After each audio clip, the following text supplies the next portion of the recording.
So the interesting thing is we tend to get to a point where we feel like we need to reinvent ourselves when really it's a continuous thing. It's a continuous being in tune with ourselves so that we never really reach a point where we need to reinvent ourselves because we've negotiated ourselves or navigated ourselves with our back to a wall. So we're going to talk about how to stay in sync with ourselves today. It's a big key to never having to get to a point where a bigger reset is needed. That might happen. It's okay when it happens. It is what it is. And the acceptance of that is equally important. We have about 3 hours together. It's a big chunk. It's packed. I encourage everyone to ask questions when they arise. It's an interactive forum. In the same way that I just mentioned, we should stay in sync. So when something arises in us, when we get a download, it's important to honor that. Not to put it off till later, or when we have vacation or time off, or next year, or whenever. We're a particular receiver, a particular antenna now, and that's why we're feeling it. That's why it's coming up or it's coming down to us. So to honor that, to be staying in tune with that at all times, imperative.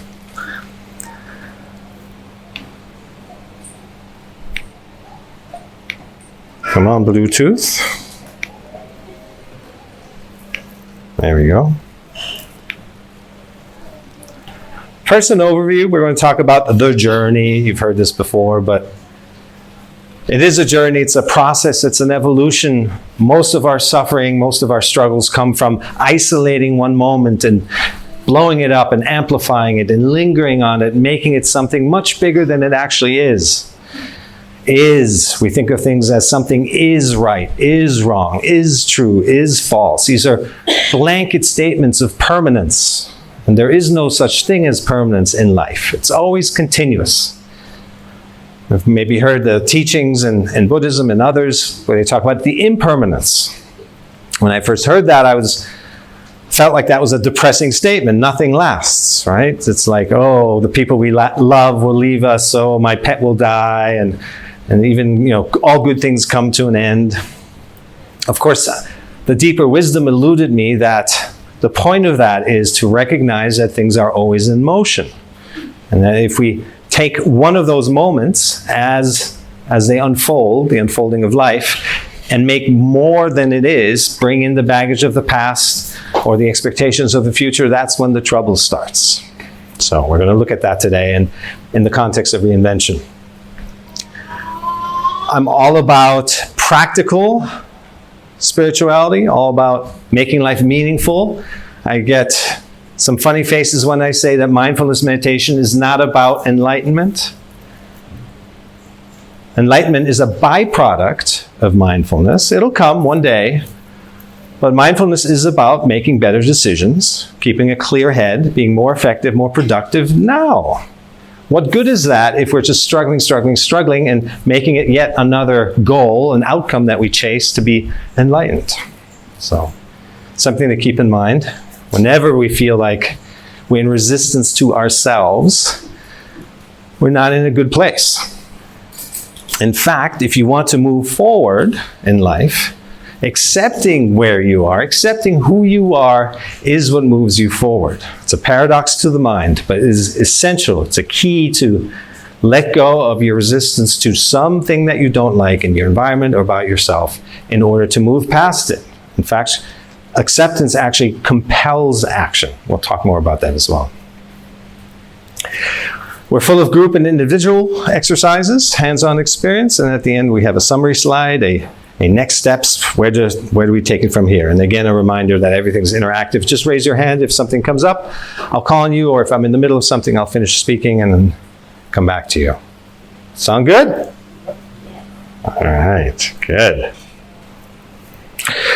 Something special about this particular workshop is I reveal more about myself than in others where it's more of a standard CV. A little bit about my journey in more detail. I was born in New York. My parents both fled communism, came to the US as immigrants. I attended a bunch of international schools and universities.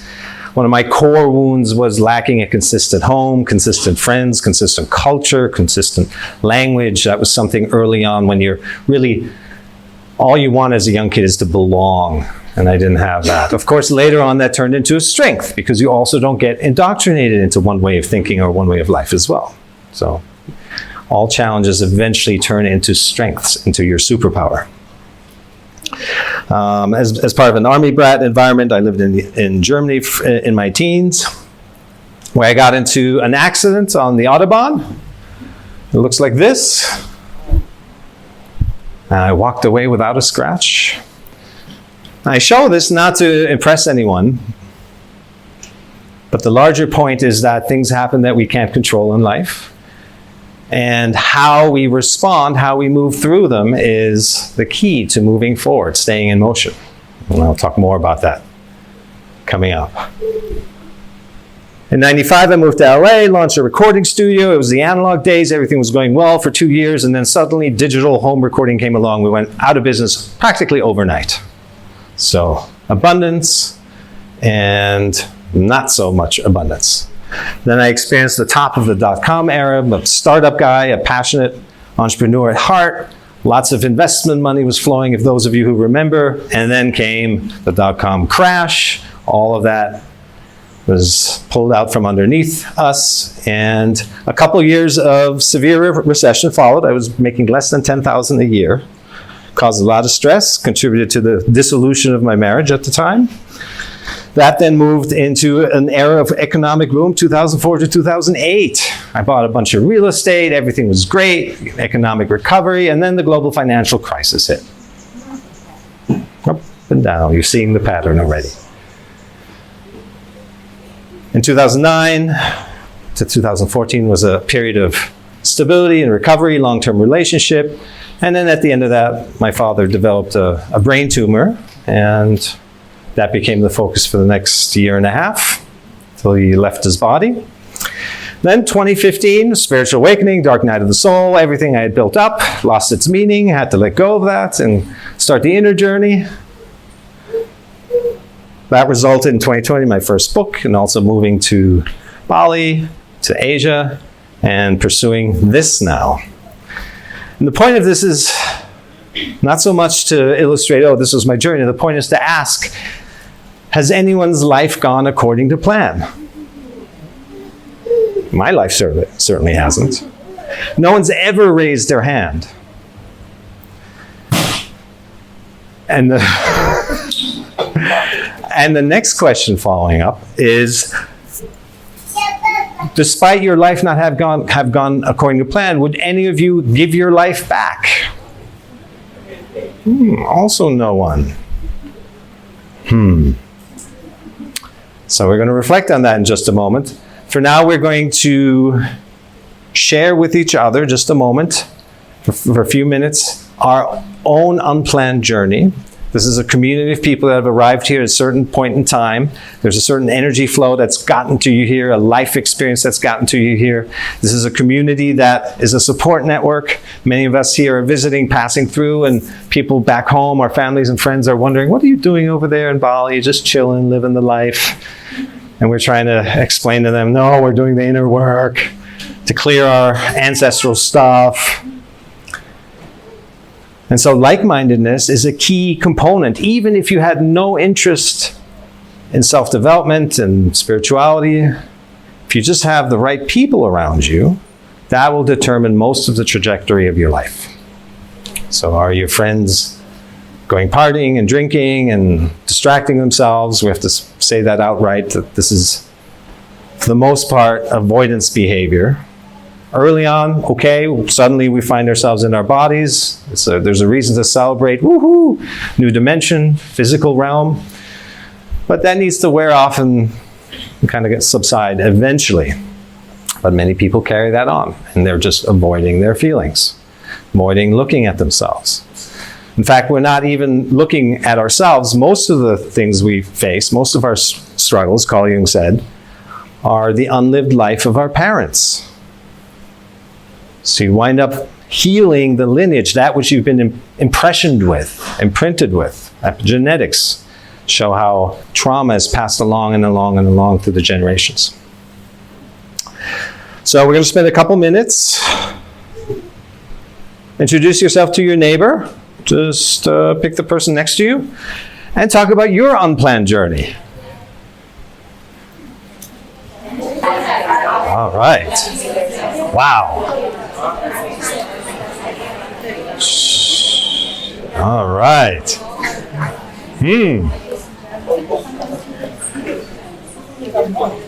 You've only done one? That's okay. There'll be more chances. That's okay. It's a surprisingly good mood for all that's gone wrong in your lives. So much to talk about. There's a transcendence there of like, wow, your life has gone wrong too. And then you realize what's wrong even. And then you've arrived at a point where we are today. How bad can it be? We're in the community of like-minded. We're listening to hopefully some interesting material. We're in Bali. Couldn't have been too bad of a life so far. And to recognize, of course, in others that no one's life has gone according to plan. How much time we spend looking at others, comparing ourselves, and saying, they figured it out, they know it all, why can't I? What's wrong with me? Just look a little closer, because it's the mind projecting issues about ourselves, self-criticism, a lack of self-worth. And if we just poke a little hole in that, it dissipates instantly. And we see that everyone is human. Everyone has their challenges. In fact, those who seemingly have fewer challenges have to work harder to find a challenge, because challenges is what makes us grow. So we ask the question, if given a choice, would you live a different life than one you've lived? Why wouldn't we want to give our life back if everything has gone not according to plan? Well, the answer is our wisdom is tied to our struggles. You know yourself better. You've become a deeper person, a more mature individual, a better human because of what you've been through. Not because of the things that came easy, not because of the things you maybe just you're naturally adept at or that you were born into. It's the challenges that have deepened you, deepened the human experience, and actually have led you down the path of transcending the human experience, of identification with your mind, your body, your thoughts, your name, your job title, your gender. All these things are attachments that we ultimately need to transcend if we want to free ourselves. As long as we have attachments, we're not really free. As long as we're in duality, right and wrong, true or false, good or bad, for me, against me, we're not free if we're always reacting to these things. It gets even better. Not only is our wisdom tied to our struggles, our calling is. Well, the foremost question is, what's my purpose? What's my purpose here in life, on this planet, at this time? And the answer is quite simple, is look at your struggles. That which you've overcome, you've become an expert at overcoming. That's where you've developed authenticity, a genuine, you've walked the walk, you're not just talking the talk. Others can pick that up in you, that you're authentic, they trust you more, you're able to help them more because you've been through it. It's not great while we're in it. It's never fun. Unpleasant growth is by default unpleasant. But once we come out the other side, it makes us stronger. It always does. So, simple exercise tonight when you go home and reflect on the day is a journaling prompt. This is, what have I overcome? And that's your purpose. That's the place from which you give back from eventually. And it doesn't even have to wait that long. You might be more advanced in some areas, less conscious in some areas, struggling in one area of life, more fluid in other areas of life. Nothing is just horizontal across the board. But there might be something you've already worked through perhaps grief of someone, a loved one you've lost, or working with elderly. Nothing stops you from giving back, nurturing your soul right now. Spend one day a month at the nursing home, or help those in grief.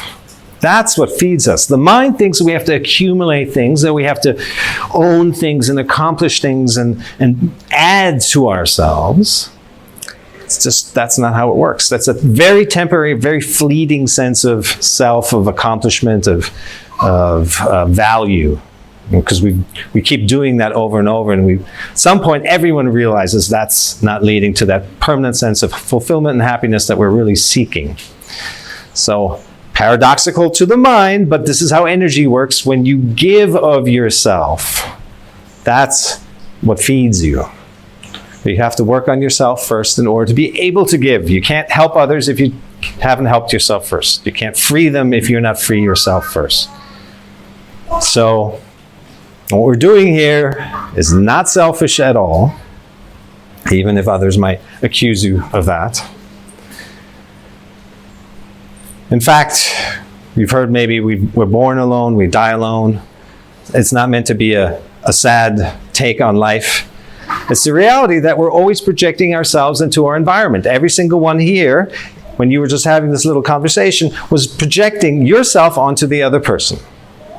Your experience of them, that's your world, your universe. Every single one of us. We walk through life and we're experiencing always only ourselves.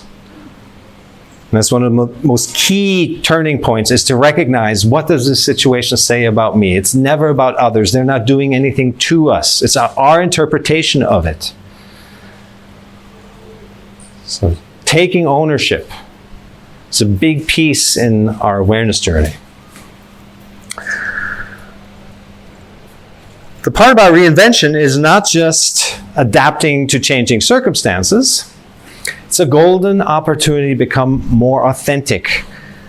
Being more authentic is what leads the way. All the issues and the challenges of reinvention, the fear of starting over, fear of not being good enough, of being judged or failing, thinking that you're too old, fearing that you don't know how to deal with the unknown, all of these issues that we struggle with when we need to reinvent ourselves. Life has gotten us to this point. They dissolve when we tune into who you really are. Then all of that fades. So the art of reinvention is the art of being authentic. It's good to have experience, it's good to have knowledge when you go in for a job interview or you're out meeting people, dating, and just constructing your life. Of course, you have a story, you have history, you have skills, you have certain traits. But the real currency is, how real are you? How authentic are you? Just put yourselves in the shoes of an interviewer, and 150 other candidates have come in this week, and they're all saying the same thing. At some point it sounds the same. They have degrees, they have the skills, they have experience. But what makes you stand out, the one that eventually gets through, is how real are you? That is not just the most powerful currency, it's the only currency. It's an energy that people can feel. They want you around them. They want you as part of their team. So knowing who you really are is the way you show up. And that includes being able to say things like, I don't have the answer right now. And if you can say that from a place of genuine authenticity, it's a statement of power. If you say it from a place of lack of self-worth, it becomes a self-debilitating statement. So we have to stand in our power if we want to walk through life and have successes, have an impact. So we're going to do, there's 4 steps to greater authenticity. The first one is to embrace change. This idea of reinvention, which I started out talking about, how we tend to isolate one moment and make it into this big story, this big deal, and now we're stuck, and now we don't know how to move forward. The more we shrink that down, the more we start flowing again. It's just when we think of life in too big terms, the jumps are too big, we're biting off too much to chew, and it starts to feel overwhelming. That bogs us down and stops us from getting off the couch in the first place. So shrinking it down is to recognize that life is change. We just saw it. My life hasn't happened according to plan. Your life hasn't happened according to plan. No one's life has gone according to plan. Life is change. You've heard that before, but at some point, our journey is all about reminders.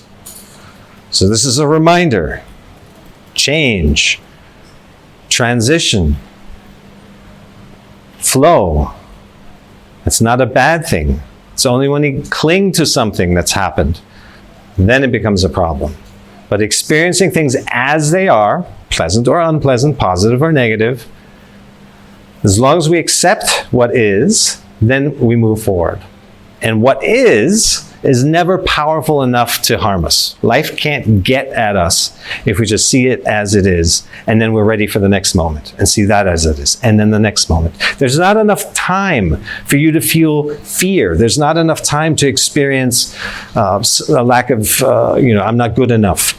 There's not enough time in that to linger on what has already happened. Nothing that's already happened has ever changed from you wanting it to have happened differently. It's a logical statement. Yet we keep living like we can change things by resisting them. Something's happened, the reality of the present moment doesn't match my expectation. I get upset.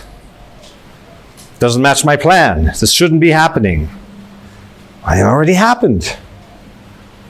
And getting upset about it isn't going to change it. Getting upset about it is a complete waste of energy and time. There's no benefit to that other than it builds contrast. It starts to weigh on us. That which we give our attention to, we become. So if we're giving our attention to heavy thoughts, then we add those thoughts to the sum total of our energy field. In the same way that realness, that currency, elevates you and gives you a shine, a glow, a lightness, an ease, a problem-oriented, solving-orientedness that people want around them.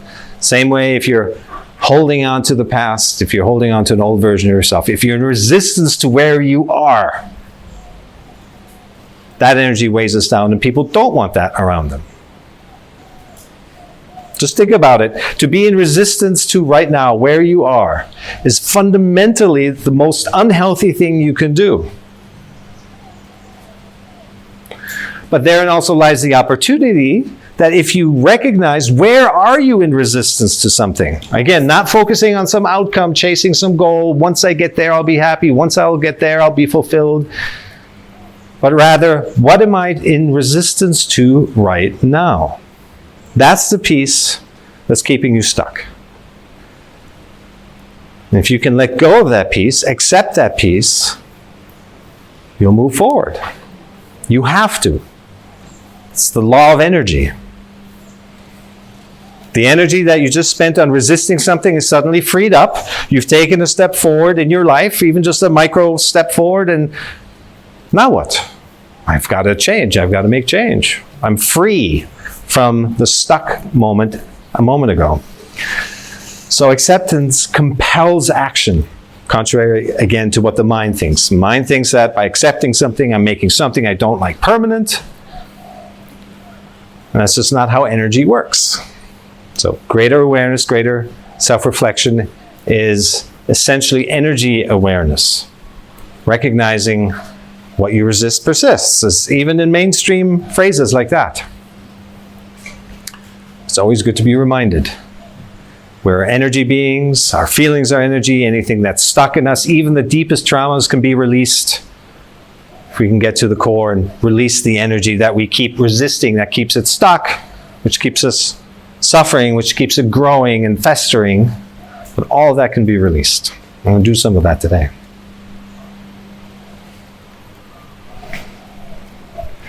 I usually teach, my teachings are very soft and gentle. I set out, my first book was like, I don't even want to use the word ego, just myself and others on my journey. I remember something about it was like inside of you, there's something that you know is giving you a hard time that you don't like, and that's a bad guy. I wanted to avoid any friction. But this is my tough love slide that I snuck in here. Everyone has to deal with change. Snap out of it. All right. Types of change. Before we get to the end of the list, you'll realize that it's everything. It's everything. You can't single out any aspect of your life that isn't changing constantly, over and over. No matter how much you cling to it and you kind of put it into place over here, and then you turn here to change this part about your life, and this starts moving and shifting. Now you're just chasing all around trying to keep the ducks in a row, and they never stay. Never stay put.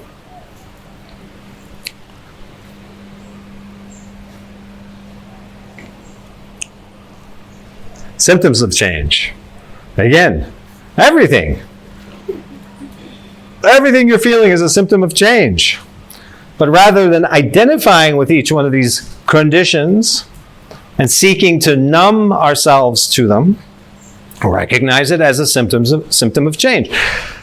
Symptoms are meant to be noticed. As long as you notice them, you're not giving your power to them. The act of noticing, if there's one word you take away from today's workshop, is the word notice. If you can stay on the side of noticing, you stay on the side of awareness. You're giving no power to whatever it is you're noticing. My dad was a doctor. He would come home and he could predict, based on the mindset of a patient he just admitted to the hospital, two people, the exact same condition that they're facing, which one would get through it in one particular way, difficult way, and the other one would just breeze right through it. Just a mindset thing. There's a huge variance based on our mindset, our attitude, in the course an illness will take. Huge. So when we notice symptoms, the key piece here again is not to think of yourself as a problem. We're not problems, any of us. We're God's gift, greatest gift to this dimension. All the other beings have very little ability to evolve their consciousness, their awareness. We have a full runway ahead of us. So think of it more as, what am I tuned to? There's a whole spectrum that I can be tuned to, from totally depressed to totally alive and enlightened. What am I tuned to? We notice a symptom. That's a reminder. What are we giving our attention to? And then let's change that. It's really that simple. Try it a few times. You immediately get into the swing of things, because life is also so simple in that it rewards us instantly when we align with a better feeling thought, with something that's more authentic to ourselves. We feel good. It feels good. What more could we want for in terms of guidance? And equally, if we get off track, if we're giving our attention to things that are detrimental, it feels bad. It feels bad. Feels good, feels bad. That's all we need. It's our guidance system. And again, the trick is not to internalize that as something wrong with me. It's just, what am I giving my attention to? Some other elements in there: lifestyle decisions, sleep, nutrition, but basic things all around. So coming out of this victim mindset, we'll talk about the levels of awareness further down. Recognizing that life isn't happening to you. Recognizing that it's actually happening because of you, because of how you see it, and then eventually taking charge of your happiness and recognize that life is happening for you. It's triggering you, not to annoy you, not to be mean for some unknown reason. Life is triggering us because it wants us to be whole. It wants us to come out of our limiting beliefs. It doesn't want us to stay small. It's going to keep knocking on our door until we let go of our limiting beliefs. But that's a beautiful system if you think about it. That's when you, in different scriptures, read about God's love, the passion for creation. It's there. It's pretty evident.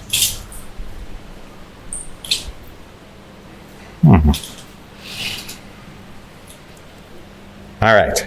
How to deal with change. Getting more practical about it. Don't compare yourself to others. Oh boy.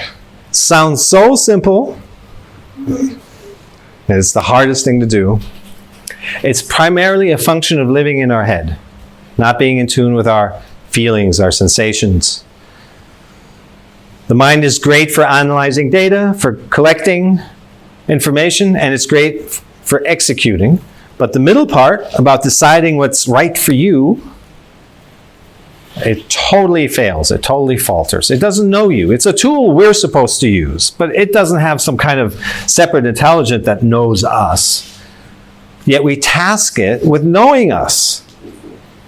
And it's so feeble at that when you go to the supermarket cereal aisle, I mean, within 3 or 4 choices, you feel overwhelmed. Can't even pick a cereal because it doesn't know you. All it can do is compare. And you won't find yourself in that realm of comparison. Finding something familiar is always helpful. Anyone that's done perhaps like a 10-day Vipassana course or silent retreat will know the moment when all you need to survive is cling to your favorite pillow. Just a little piece of familiarity will keep you going, will keep you above surface. Most of our overwhelm in life is because we're actually only a few inches or centimeters below the surface. That's where it feels overwhelming. That's where it feels like we're drowning. But really, if we just tweak our life just a little bit, tweak our mindset just a little bit, get us a few inches up, suddenly there's oxygen, suddenly there's the horizon, there's air, there's possibilities. It's the unlimited sky. So it's often just a little bit of an adjustment that gets us back into the safe zone. Humor is a wonderful thing. There's some people that recommend just tell yourself a joke in the morning. It's already going to set the tone for the day. These are simple things. We overcomplicate things, thinking that we need to change ourselves. We just need to start tuning ourselves. In the beginning of our journey, we get so upset that life is getting in the way of the life we imagine. And then towards the end of the journey, we realize we can't imagine our best life. Our mind is too limited. It doesn't know us. It doesn't know or predict the future. Anyone here can predict the future? No? I know it's a rhetorical question. I'm still waiting for the one person, because we're all conditioned to think we can. And we keep living like we can. 1-year plan, 5-year plan, 10-year plan. Reach this milestone, that milestone, then you'll be happy. And we're sacrificing all of our joy, the process, the journey, what is the only thing that is real in the meantime. It's the core of the crux of our life is that we're making plans and then comparing what is happening to what we think should be happening. You have to find a way out of that. Otherwise, you're in this loop of self-defeatism, of resistance to everything that happens. You're on the lookout. What might happen next that's not according to what I want it to be? So if that's your tuning, you'll find things that aren't according to plan, because pretty much everything is happening not according to plan. Just a little adjustment like that is already a few inches up, and suddenly we're above water, head above water. Any questions? Yes? You just mentioned you have your 3-year plan and stuff, if nothing goes accordingly. So what's your perspective on that? How do you approach the future, make a plan or whatever? What's your approach? Yes, beautiful. So for those who didn't hear the question, my approach to when you hear 1-year plan, 3-year plan, 5-year plan, planning in general, the most important thing is we need a starting point. So it's okay to make a plan, but how attached are you to your plan? Again, going back to what I just mentioned, is we can't imagine our life. Could anyone imagine the course of your life that it took to get here? I mean, the twists and turns and things that happen, both positive and negative, doesn't even matter. We can't imagine that course. We tend to see an outcome, and then we set this direct line, the straightest path from here to there. That becomes our expectation and the steps we need to take, and everything else that happens differently we get upset by. So we just finished a 5-day writer's retreat. It's the same thing. If you sit there thinking about what you're going to write and expect that you have to know what you're going to write ahead of writing it, you're completely missing the co-creative process. You have to let life happen. So it's okay to have a plan. Think of it more as a starting point and spend as little time as possible planning and sitting there and ruminating. Western psychology has done an incredible amount of research on this piece, by the way, rumination. We spend up to 2/3 of our day lost in thought. thinking about things that have no relevance to what we're doing, planning our future, planning all these steps that we need to have happen. That's 2/3 of our life. Absent-minded, lost in thought, gone, not present, not engaged with the only thing that's real. That's 60 years out of the average life that you're not really here. So even just 5%, 10%, I did the math one time, to come out of that lost in your thoughts space will add 6 or 7 or 8 years to our life. So think of it as a starting point. Secondly, notice your sensations around that. And it's a great segue because we have more and more focus as the slides come along. Similar questions are, when I'm visualizing my presentation tomorrow, at one point am I controlling or projecting? How do I know the difference?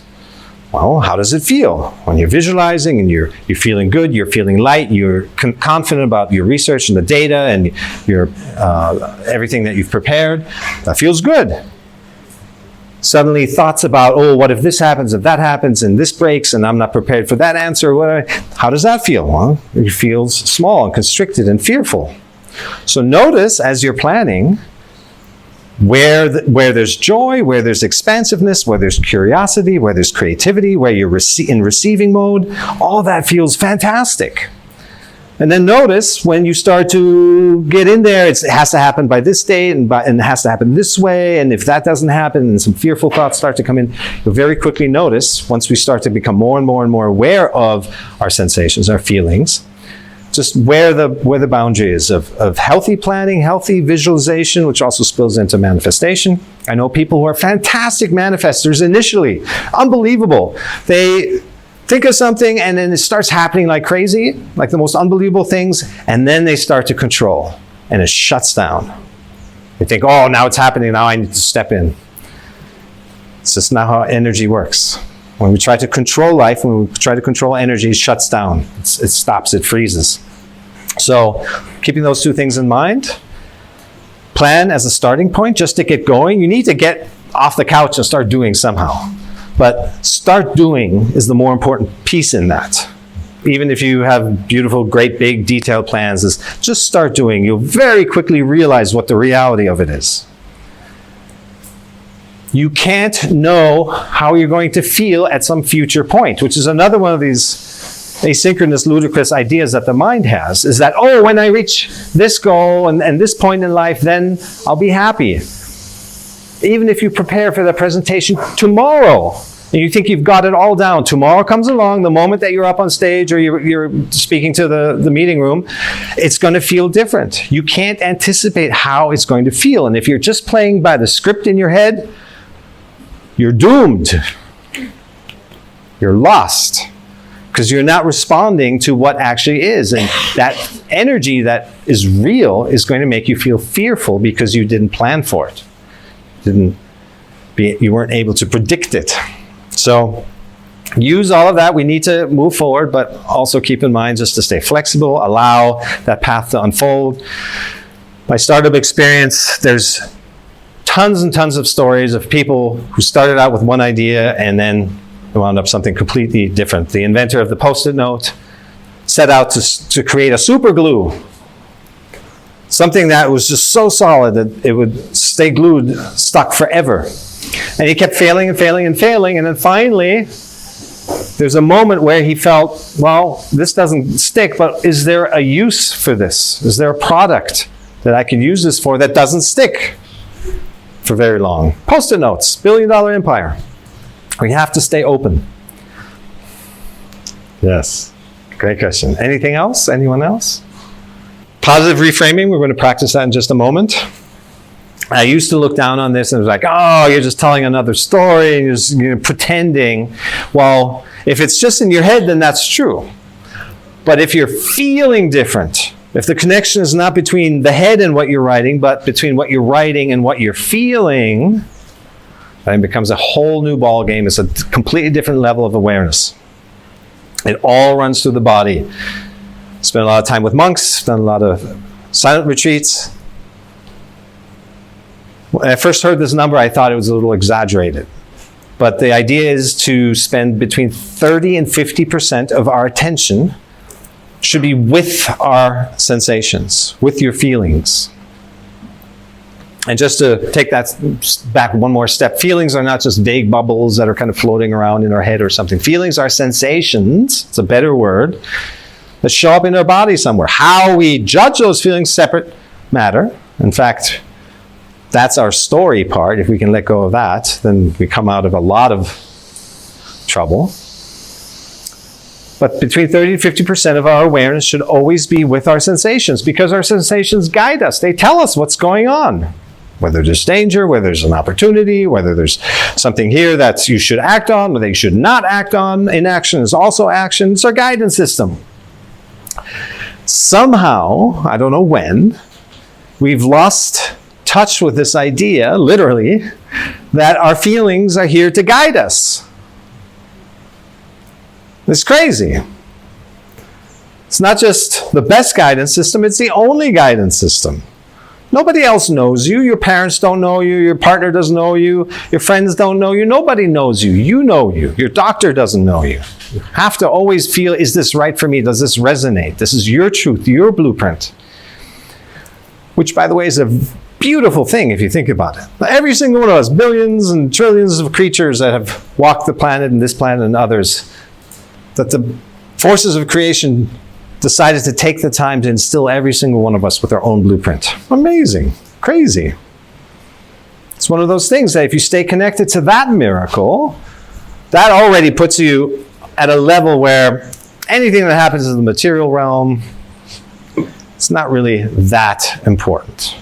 Shouldn't be denied. There's doctrines that say, oh, the physical world should be, denied and it's no good or it's evil, those kind of statements. No. We should seek ourselves in the external, because after a few times of seeking ourselves in the external, in people, places, and things, we realize that the permanent happiness we seek is not to be found. It's a learning process, evolution. It's normal. Those of us here have a leg up on maybe the rest of the population, but everyone eventually, if you had no interest in self-development whatsoever, you're going to manifest situations from lack, fear, and control. And then when that situation shows up, it's different than you expect. And then you can either fight it. Some people do. And they take it into their graves. But most people relent. They let go. And in that act of letting go, surrender, they deepen. They let go of control. So life is going to force us to let go of control, pry our hands off the steering wheel one way or another. And you can kind of take it the long route, the unaware route will still deepen you, or the more aware route, which is what we're doing. 3 stages of wisdom. One is to expose yourself to information. 2015, when I was talking about my spontaneous awakening, I had no idea what was going on with me. It took me months to finally find some, because my Google results were showing me things about tennis and motocross bikes jumping across ramps.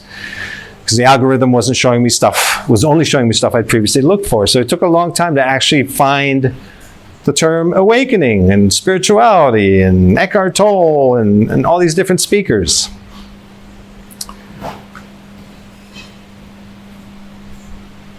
So we need to stay open. We need a community of like-minded. If I had somebody around me at the time who could have just easily said, oh yeah, you're going through that. The best I could come up with was a midlife crisis. And the only difference between me and my friends at that time, I saw them go run to the doctor, prescribe some pills, and go back to work the next day. I decided to sit it out, go to the California desert and just see where this takes me. So I think it happens to everyone eventually, and we just have to allow it, have a deeper sense that this is happening for a reason. Exposing ourselves to information, intellectually understanding it is stage 2. So sitting, taking notes, maybe reflecting on it, journaling on it later on. 93% of what I say is not going to stick because it goes in one ear and out the other. 7% will. But how you feel will stick. Right? How you're going to connect to your body. When I was very introvert in the beginning. I started writing books. I didn't even want to put my name on it. Didn't want anybody to know me. The message would speak for itself. It's just not how it works. People want to know the story behind the author, the motivations, and so forth. So I took public speaking classes for a year, twice a week. And then finally, I got that statistic. 93% of what you say, they're not going to remember. Because they're just words. And words are unnatural. Language is extremely limited. When I say banana, you don't think B-A-N-A-N-A. You think shape, yellow, curve, maybe a monkey. Our mind works through association. Okay. So when you notice sensations in your body, as you're connected to your body, you're going to see shapes and sizes and colors. And that's normal. That's not a weird thing. Maybe the first time it is, but after that you recognize it's an associative tool. I talked about sharing with like-minded. This is your community here. Every other class you make, your time here. It's so important to surround yourself with like-minded. Just one person who can keep you sane, because the rest of the world is insane. It's inverted. And that's not necessarily a bad thing, but that is what propels people out of it. Eventually we reach a tipping point. It's like, this can't keep going. There has to be more to life. I can't keep working this way. It's unfulfilling. There's no meaning. We need meaning. So it's all a process. There's nothing bad. There's also nothing good. It is what it is. Learn from it and move forward. Keep moving. Basic things: exercise, nutrition, sleep. We talked about practicing acceptance. That's one of the ultimate things. From complete unconscious beginner. There's no such thing as unconscious and conscious, by the way. It's conscious, more conscious and less conscious. I used to think that there's two ways of doing everything, unconscious and conscious. It's really unconscious and less unconscious. Because unconsciousness is the fuel of evolution. We should never blame ourselves. We should never belittle ourselves. I should have known better. Again, one of these illogical things. You know now, in hindsight, how to do things better because you went through it. And we get so on ourselves, I should have done this, I should know better. No. You did the best you can. We're always doing the best we can. Everyone is. Whoever you're dealing with, they're also doing the best you can. Family members, partners, teachers, colleagues, the workplace. Everyone's doing the best they can. If they knew to do it differently, they would. The problem is we're projecting ourselves onto them, wanting them to validate how we feel, how we've created a truth structure which we're clinging to for ourselves.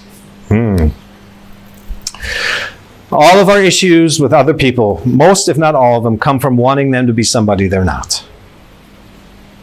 If you can see them as they are for who they are, your life will change. It's your part in the equation of resistance, of locking horns. If you remove your part, that's what you have control over. And chances are, you can't expect it, but chances are the other person will change. They have to change. There's no more resistance, so they are. They might even say, hey, why aren't you resisting me?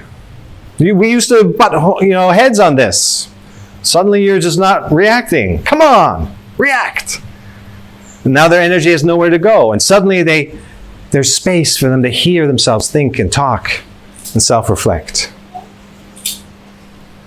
I went away for a long time. I think it was 5 or 6 years. I didn't go home for holidays or family events because I was working on myself. And when I eventually did, I had like the perfect family. And I wondered what had changed. It was amazing, like everything I could ever wish for. Until I realized that it was me who had changed. That I didn't want them to be different. And that took out all the friction. And all that resisting energy was now available for supportive energy, to support them in who they are. This is advanced, but if you can get to the place where you can recognize the experience someone is seeking to have. Recognize the experience someone is seeking to have. Then you're holding space. Then you're empowering them. You're not running whatever they're saying through your own filters and judgments of right or wrong. Do I believe this or not? You're purely on their side. They will feel that. They will feel trusted and believed and supported. And you will also not take on their energy, transference. Yes, please. Oh, yes.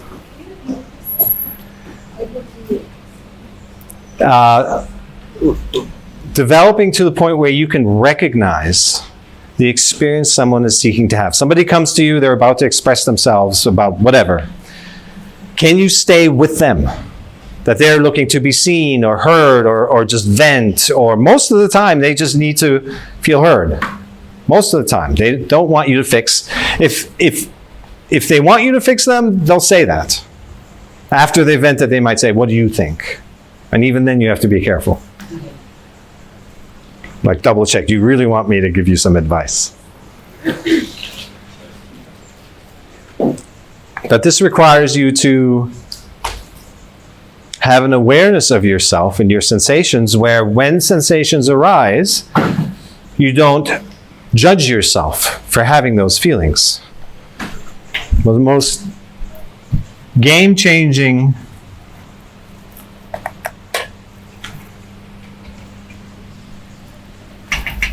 realizations is to recognize that your feelings and your reaction to your feelings are two separate things. Your feelings, your sensations that arise up in your body. A lot of emotions in our stomach, solar plexus, grief in our lungs, anxiety in our chest, heartache in our heart, constriction in our throat from not speaking up, tension in our jaw and our shoulders in the back there. Sensations can be anywhere, but those are kind of the common areas. There's the feeling, and I'm going to do this in red for a reason. And there's a reaction to the feeling. There's the onset of a sensation, and if it's unpleasant, we push it down, we react to it, and we go, oh, I don't want to feel this, this is bad. Somebody just cut you off in traffic, and like, how dare they? They shouldn't be on the road, looking in the rearview mirror, cussing. Can't wait to tell everybody at work what happened to me on the commute today. Or it's a pleasant feeling. Ooh, I like this. I want more of this. I'm going to cling to this and hang on to this. Also keeps it stuck. Amplifying what we said earlier about amplifying a moment into something much bigger than it is. And as a result of that, well, first of all, you're burning all this energy. Anecdotally, this is 95% of our energy goes into our reactivity to what's happening. Our judgment of it, pleasant and unpleasant. And our feeling state really here is 5%. We're so afraid of feeling our feelings, but when we take away our judgment of them, we realize they're actually really manageable. They're really small. They don't have a lot of impact. Sometimes, it's crummy. You don't feel that great, but it'll never pull you down to the depths of despair. We're not designed to let our feelings pull us down into the depths of despair. This is a design of life, as I call it. You'll notice, no, my feelings are here to tell me something. And if I don't interfere, they come and go, they arise and pass naturally, and they leave behind a resonance. This is for me, this is not for me. And then you have your guidance. You've got everything you need to proceed. And in the meantime, what we all do is react. I call this a story of me. And this is where fear lives, and lack lives, and control lives, and jealousy lives. Jealousy, and what else? Anger. It's on and on and on. And in the meantime, life is happening, passing us by. The love of your life could be right in front of you, right there. You miss it. Business opportunity that you've been waiting for, right in front of you. You miss it. Beautiful sunset, right in front of you. You miss it. You're missing out on life. This is the 2/3 of life that we miss out on when we're lost in thought. There are some hands. Yes. How do I stop the judging? And if you're talking about, if I take off the judging and just feeling the feelings, am I only experiencing feelings like happiness or joy? Because I mean, all these other feelings, except jealousy, are normal feelings as well. So, Yes. So I think everyone heard that question. You're still going to feel the full range. In fact, you're going to feel your feelings fully for the first time. You're not going to feel the reaction. This is your whole experience. It took a long time for me to understand this. Several years in, I finally, going after teacher after teacher, after mentor, finally I understood where my feelings are, where they come and go, and my reaction to the feelings begin. So yeah, you're going to feel everything actually for the first time in its natural form because you're no longer feeling this. Now, it's not an on-off switch. Your second part of your question, how do you reduce this? How do you get closer and closer to the natural flow of feelings? I call this objective reality, the way we're designed. Many people, when they first go on this path, they're afraid that, oh, I'm no longer going to be human. I'm going to lose my humanity. Like, we're so addicted to big feelings, big emotions. In fact, so much so that we think the only way out of this is to have even bigger experiences.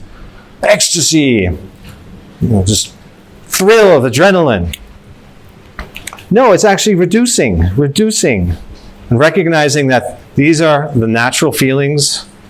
Some are pleasant, some are unpleasant. But you're no longer living attached to this. This is a roller coaster experience, and you're glued to this path. Because when you're reacting to something, you're so identified with it. Nothing else exists. All the things that are happening, you're not seeing those because you're so attached, so identified with a thought. That's essentially what ego is identification with thought. And this world, this little guy is a really small, anxious space to be living in. This is where you're subjected to all that fear and anxiety and control and lack, and I'm not good enough and I don't deserve. It's where there's space for all of that to happen. It's past and future living here. Oh boy, scribble today. Accepting that today my handwriting is scribble. Is it fair to say that the green is being and the red is mind? Beautiful. The green is being and the red is mind. And notwithstanding that there are some good uses I mentioned earlier of the mind, right? The information gathering and analysis and the execution, but the real navigation system is not the mind. So, beautiful. Yes. So I would say I'm very being, right, on the whole. Okay. But I have suffered from anxiety previously, and it's a physical feeling, right? So it's not necessarily in your mind. So I get this mind and being. So how would you describe Yes. that then? So it's already a fantastic state to be in, that you're aware of the feeling of the anxiety, noticing the feeling. A lot of the stuff that we're dealing with is just old blockages from a previous self, maybe stuff that you worked on before, and years later you thought it was gone, and suddenly it rears its head again. You thought, why? I thought I dealt with this already. Well, you dealt with it to the point of awareness that you were back then, where you've evolved, you've become a deeper person. So now you have more access to deeper places. So things will surface again. Observing those sensations is an energy clearing. If we have time, we can do a broader thing, but we're going to do some reflective writing in which you can maybe write about that anxious piece. And observing what's keeping it stuck is your resistance to feeling it. And that resistance, after a while, becomes subconscious. We don't realize we're resisting feeling our feelings. We're just keeping it down. It happens so quickly. If you journal a little bit, activate that sense of anxiety. Don't go into a full-blown reaction. That doesn't help. But just activate that. Notice where you feel that. Do you feel it somewhere in your stomach, or even just sharing it? Well, I don't feel it anymore because I did breathing to get through it. So I found my own way of dealing with it. But how I did feel it was I would wake up in the morning and my heart was racing 100 miles an hour, and I was like panicked already by waking up. Yes.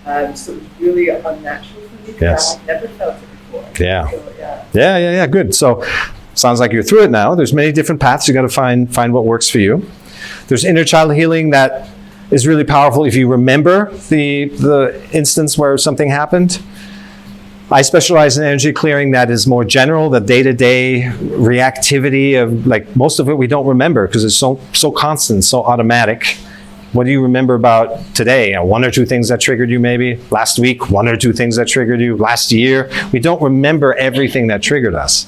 But what we can know is how we feel right now. That's the reality. I feel a certain way, and I feel blockage here, or I feel a weight here, or I feel a tension. And that's sensations that you can now work with, somatic journeying. So, yes, we'll do a little bit of that today. Yes. What about any practical activities that you do? Like you said, you journaling, right? Mm-hmm. Because I had a very deep feeling of fear, Mm-hmm. and I was journaling this and that. But the more I was journaling, the more I was feeling oh my god, Yeah. scared now because of the Yes. fear, this and that. What it would be like. Yeah. Going for a walk as well, but Mm-hmm. Yeah. then We're going to do several exercises. So what can I do practically to relieve tension or fear or anxiety that's built up? We're going to do several exercises around that today. So if you just hold on, the next screen, I think, is exactly that. So you'll get to experience that. The first time you experience, you're giving your attention, you're with your sensation in a neutral, unbiased way. Because what's keeping it stuck, again, is your resistance to it. You don't want to feel it. That's what keeps it from surfacing. They naturally want to surface. Feelings don't want to stay stuck.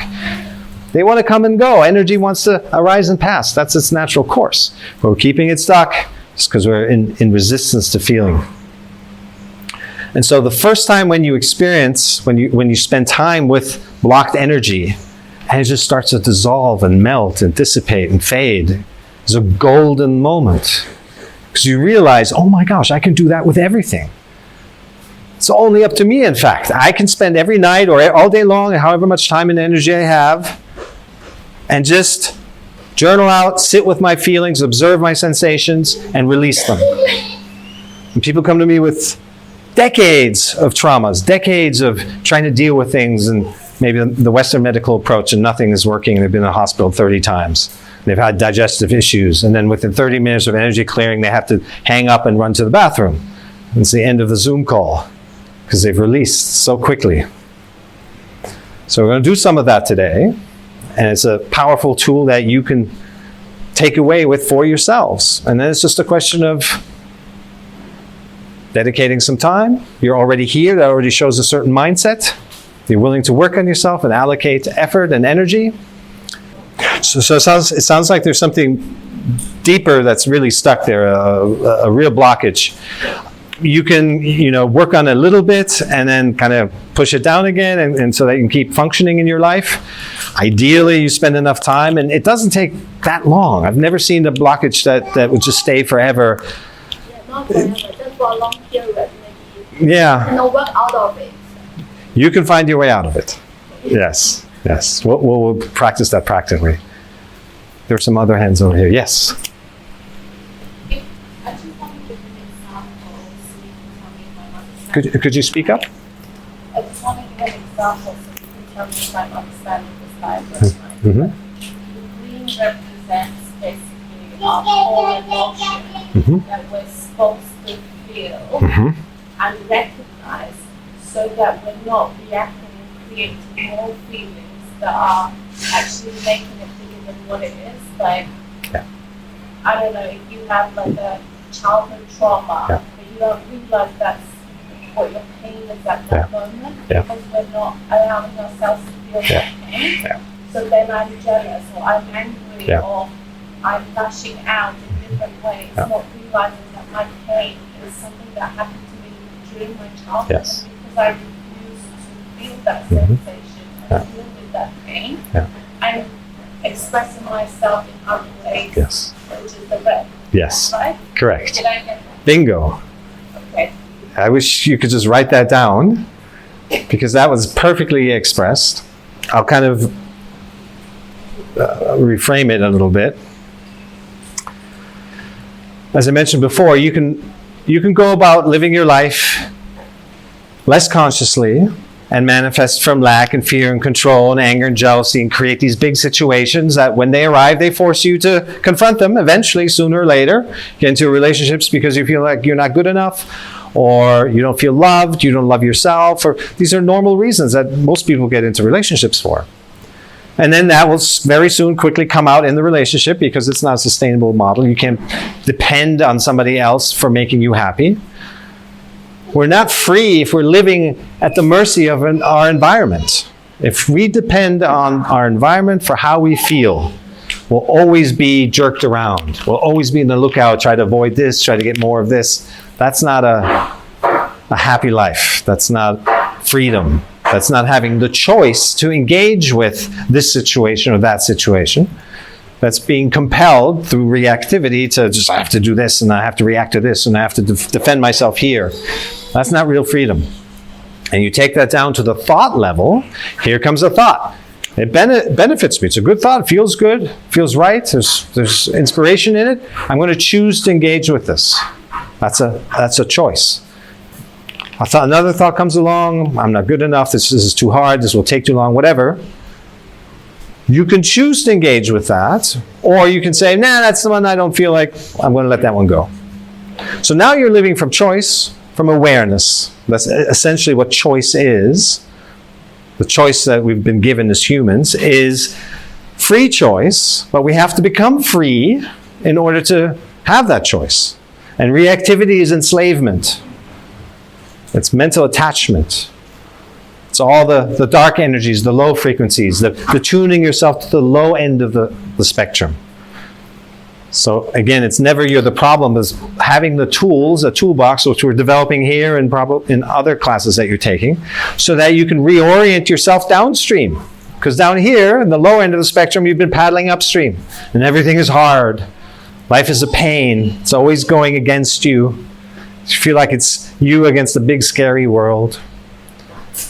But once we orient ourselves through choice, with the flow, the natural coming of going, there's a current here that sets in that is beyond you. You're no longer attached to these emotions, individual emotions. There's just a greater current that you're now part of. You see life from multiple perspectives. It just happens naturally because this is so energy consuming. It monopolizes your attention. But this is free flow. There's more space around that, more breathing room. There's curiosity. There's an open sense of receiving mode. I mean, in that state, you receive more. You see, our biggest problem in life should be that there's too much creative inspiration. That should be our biggest problem. If we're in this state, because we're still limited by our physical bodies, we still have to eat and sleep, that dealing with so much inspiration, so many great downloads that you can't do all of them. You're going to have to pick a couple of the top ones. My last question. Yeah, no, many. Now, I was just thinking of the blockages. What is your view on psychedelics for things like that? So what is my view on psychedelics? It's very popular these days. That question usually comes up.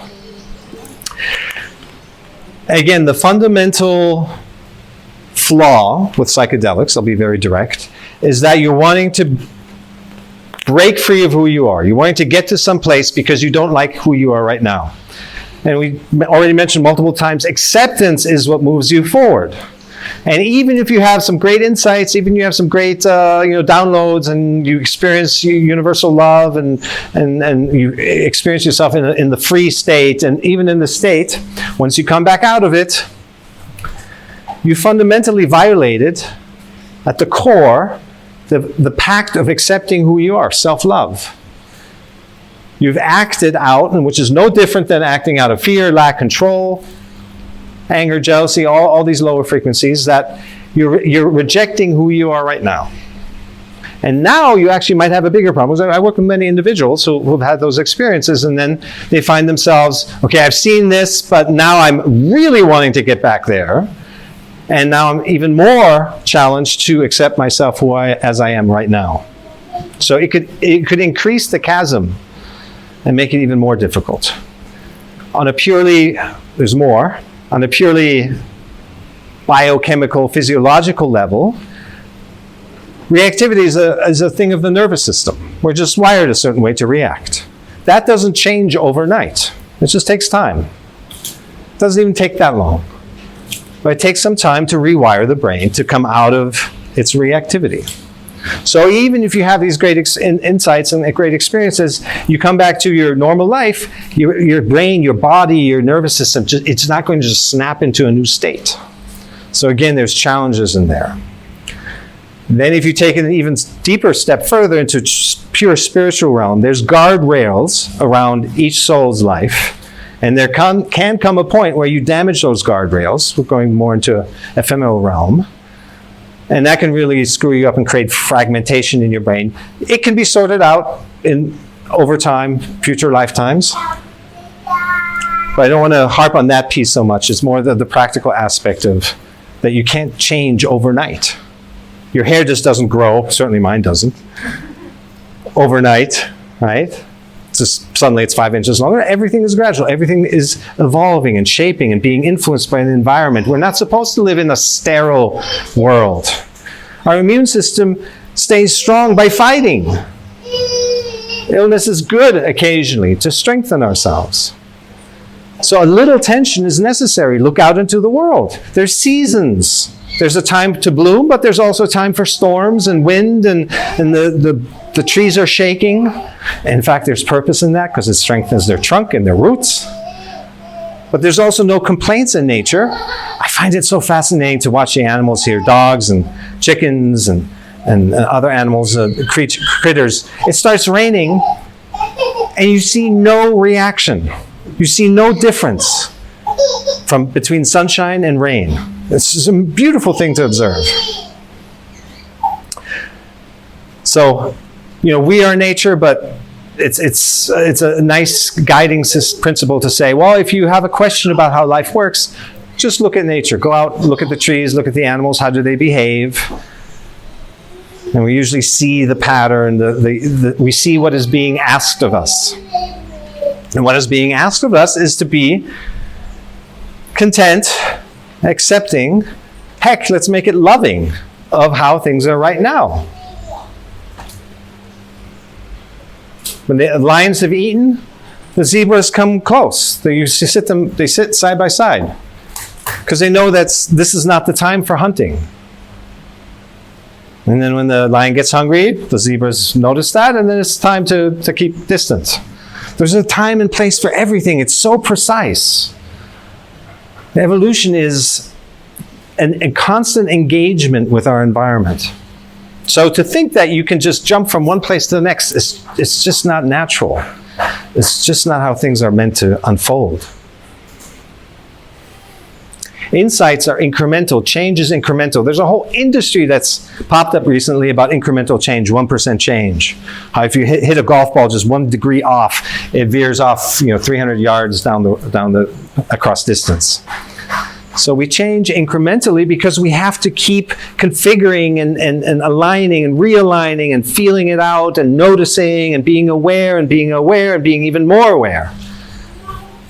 We learn to become aware across the journey, not to get to someplace suddenly. Ultimately, there's no difference in your life experience looking at the world from the top of Mount Everest. Maybe you've just climbed a high mountain and you've reached the peak and you have this incredible valley view below and everything's fantastic. Why you feel so fantastic is because you didn't take a helicopter up there. Maybe there's a snapshot you can get from that, but because you climbed, you journeyed, you struggled, you fell, you're bloody.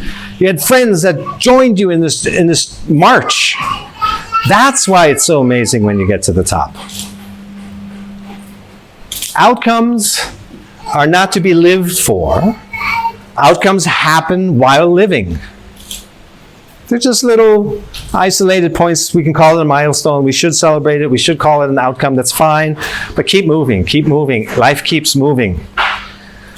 This idea that we can reach a place where life is static and nothing will ever change and we'll be happy, it's illogical.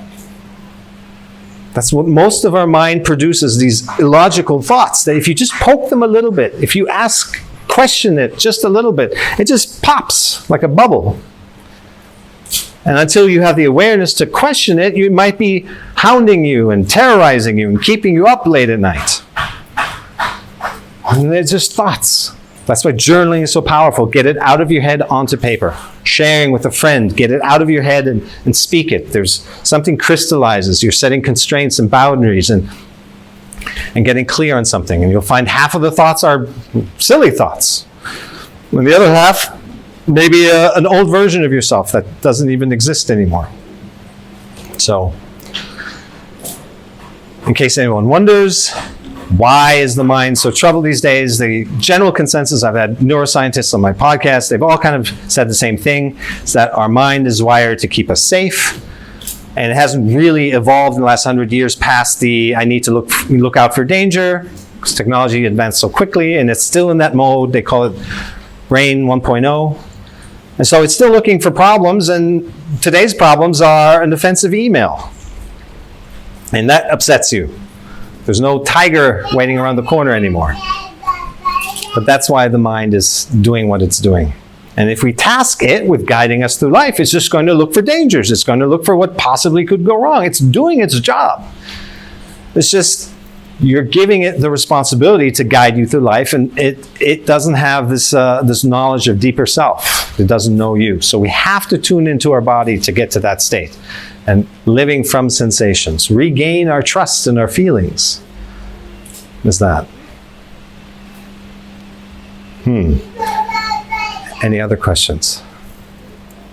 Yes? I was just thinking about, the world we live in, or in a way manipulation or through governments, and,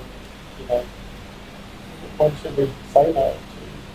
If we have, knowing that we don't want to do something, but we're anxious to go to work or something. It's not a decision coming from, it's just an external kind of pressure that you feel. Yes. You just accept that and go, and feel it, and then go to work. Yeah. So how to deal with external circumstances, propaganda, political situations. You saw on my slide how I moved from California to Florida, left my whole life there behind, everything I had created. I called my mom, who had fled her country, Czechoslovakia, and my dad, Yugoslavia, because of political circumstances. And I told her, for the first time, I understand how you feel. That whatever was going on there, you had to leave the home that you had created. The more in tune you become with your truth, your conscience, the more uncompromising you become. So when something like that happens, and you're in the state of, this is my truth and I will not compromise it for anything, then you might find yourself getting up and going to a place where it's more lenient. And it's a better match. Or you might find yourself rising up and trying to be activist in that place. But whatever it is, it becomes impossible to go against your conscience the closer you get to this. And then one day, maybe, we have leaders who answer to their own conscience, then somebody laughed, then it will become a better world, because you can only treat others the way you treat yourself. You can only love others to the degree that you love yourself. If you have people in power and in control that don't love themselves, then that's why you see them treating others that way. Great question. There's a bigger question there of whether or not Earth is meant to be that. I'm going to just go do a little tangent here. Earth School, this level 1 out of 5 levels as I define it, level 1 consciousness or unconsciousness that we live in, because that becomes one of the primary challenges as we cultivate greater and greater consciousness in ourselves. We find ourselves more and more isolated and alienated from the world around us. And then that becomes our teacher. The resistance there, the judgment there, that becomes our next phase of expansion, of growth. And we're not really expanding.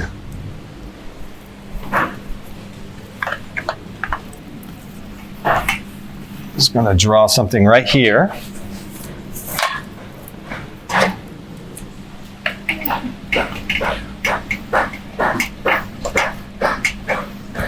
I won't go into details here. These are 5 levels of awareness. All the way on the outside realm is the mind, right? Mind-driven life, judgment, separateness, feeling life is happening to you.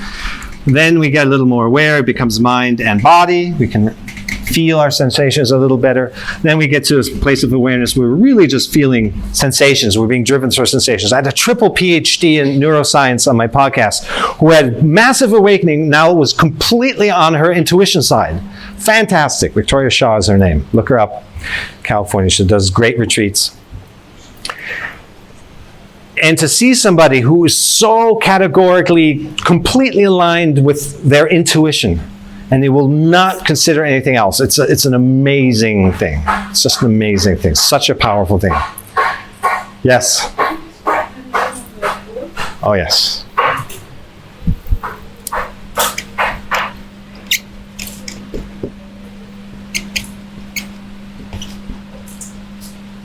To be owning both the intellectual side completely and the intuitive side is a powerful place to be in. She'll inspire anyone if you look her up. Just to round this out, then you get into a place of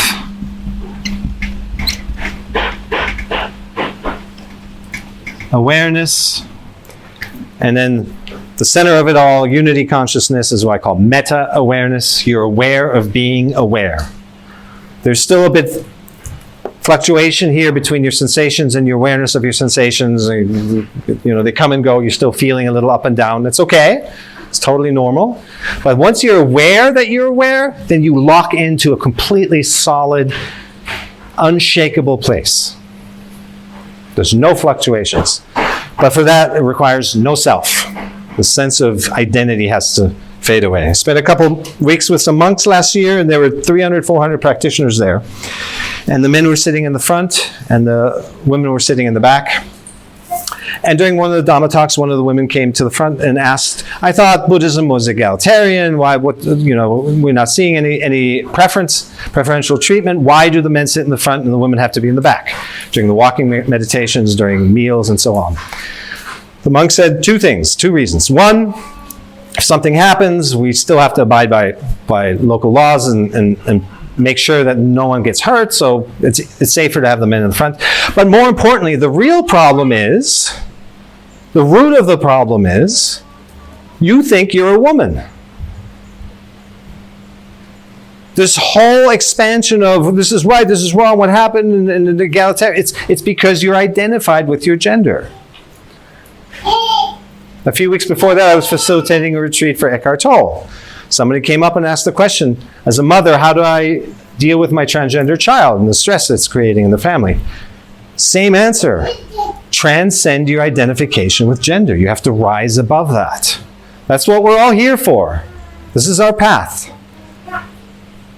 Eventually transcending our identification with everything that we define as self, and that hump, that red area. It looks easy on the whiteboard, but man, it's intricate. It's got its tentacles into our whole being. And when that moment comes, we actually don't want to let it go. Every therapist, even in Western psychology, can attest to this, that they get somebody, a patient they've been working with for years, and they get them right to the doorstep of their healing, of releasing the core, the source of their trauma. And they refuse to step forward. Why? Because it feels like a death. And it is. You're losing a piece of who you think you are. And you're so identified with your pain and your trauma that you just don't want to let it go. It's amazing how we function. But it's possible. And the reason why I bring this up as well is because all around us, there's source. It's like atmospheric pressure. And it wants to come in. It's waiting for us to get out of our own way. It's waiting for us to drop our limiting beliefs. It keeps triggering us, sometimes more forcefully, sometimes less forcefully. But it keeps waiting patiently and firmly until we let go of these layers that are blocking us from our true self, from returning back to oneness. And so ultimately what we're doing is we're keeping it out. We're trying so hard. We're working. It's so much effort to live this way. To keep controlling and blocking and steering and judging and feeling not enough. All of this is hard work. And it's not about becoming anyone. It's not about jumping to become somebody you're currently not. It's just about letting go of the layers that are blocking you and letting in the love. Letting in the light. And when you do that, you become more and more of that light, and that is what you bring to those around you. When you show up at work, when you show up for your loved ones, they are experiencing first and foremost your light. How much of it you cultivate it within yourself. Doesn't even matter the words you use, because the light is going to give context to the words. There's some other questions there. Yes? Just two questions on just some figures you referenced. So the first one, 95 and 5%. So if we remove ourselves from that red area, and now we're at the 5. So the 95 and 5%, that's the energy levels? Yes. Yeah? Yeah. Okay. So let's just say we're out of the red, right? And Yeah. we're in the green of being. Now the 5%, well, where's the rest of the 95% go? Do we just go on 100% being and living a richer life? That's it. Yeah. That's it. And you didn't have to work for it. You didn't have to make it happen. You didn't have to become somebody else. All you had to do is let go of the things that are not true, your falsehoods, your limiting beliefs, all of the, this is incredible, the design of life. That what's holding us back is our belief that we're not good enough. It's just a belief. And when we identify with that belief, that's how we feel. And it can dictate the whole course of one's life. Dictate the whole course of your relationships, what kind of children you raise, what you give back, whether you even get into a position from which you can give back. So as we said in the beginning, that's when we start to truly nourish our souls, is when we are free enough and healed enough so we can be of service. But if you're constantly entangled and stuck in the 95%, all of your energy is going into the red zone, it's hard to get there. Eventually you'll get there. In reincarnation, we have endless possibilities. In quantum physics, parallel universes, if you want to look at that, in that model, same thing, same concept. What are you tuned to? What data stream are you living? Yes? The second part of my question was, you mentioned earlier 30 to 50% of our awareness or attention should go feelings and sensations. Yeah. What's the rest of that equation? Yeah.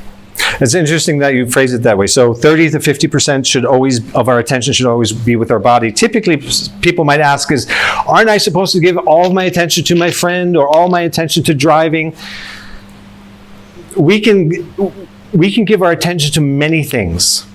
When we're absorbed in negative thoughts, we're giving 100% of our attention to negative thoughts. But when you're open, you're curious, when you're in receiving mode, and even when you're just walking down the sidewalk, you can have multiple attentions. What it feels like to walk on the pavement, branches of trees that may be brushing by you, what your friend is talking about. The positive awareness or the positive application of awareness is unlimited. Awareness can grow in the sense there's the analogy of the 7 blind men that walk into a room with an elephant. I don't know if you've heard that before.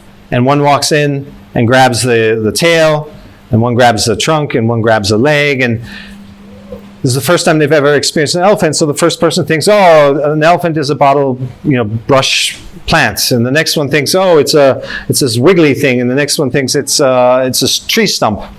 So they have limited awareness, a limited ability to see a bigger picture. Greater awareness is becoming all the blind men and more, so that you see the bigger picture. That's the reward of cultivating more awareness within ourselves. Is that you see life from more angles. You're more open. When somebody yells at you, you now have the ability to say, well, maybe they're having a bad day. Whereas before, you just felt defensive and offended. Maybe they just got bad news. Somebody cut you off in traffic. It becomes a lot easier to let that go. Get back on track and keep driving. You avoided the collision. You're back on track. What's the problem? Why are we spending time looking in the rearview mirror? So with greater awareness, a greater experience, the way you said it was beautifully, more what was the word you used? More powerful, more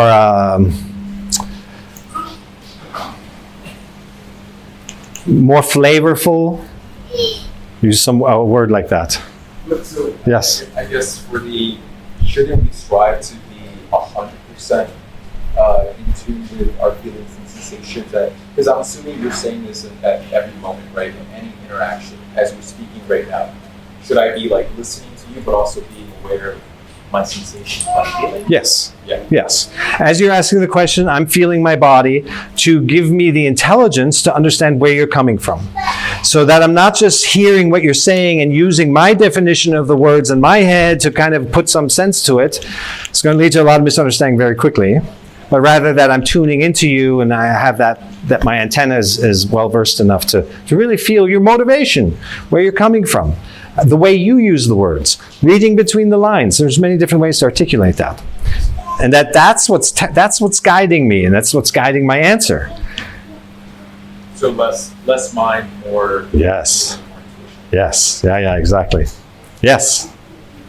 I think I'd like to know how listeners can navigate all of this for anyone who feels that they are highly sensitive. Mm-hmm. So all my life I've felt everything. So I've been dedicated for a long time. Mm-hmm. I would like to not be.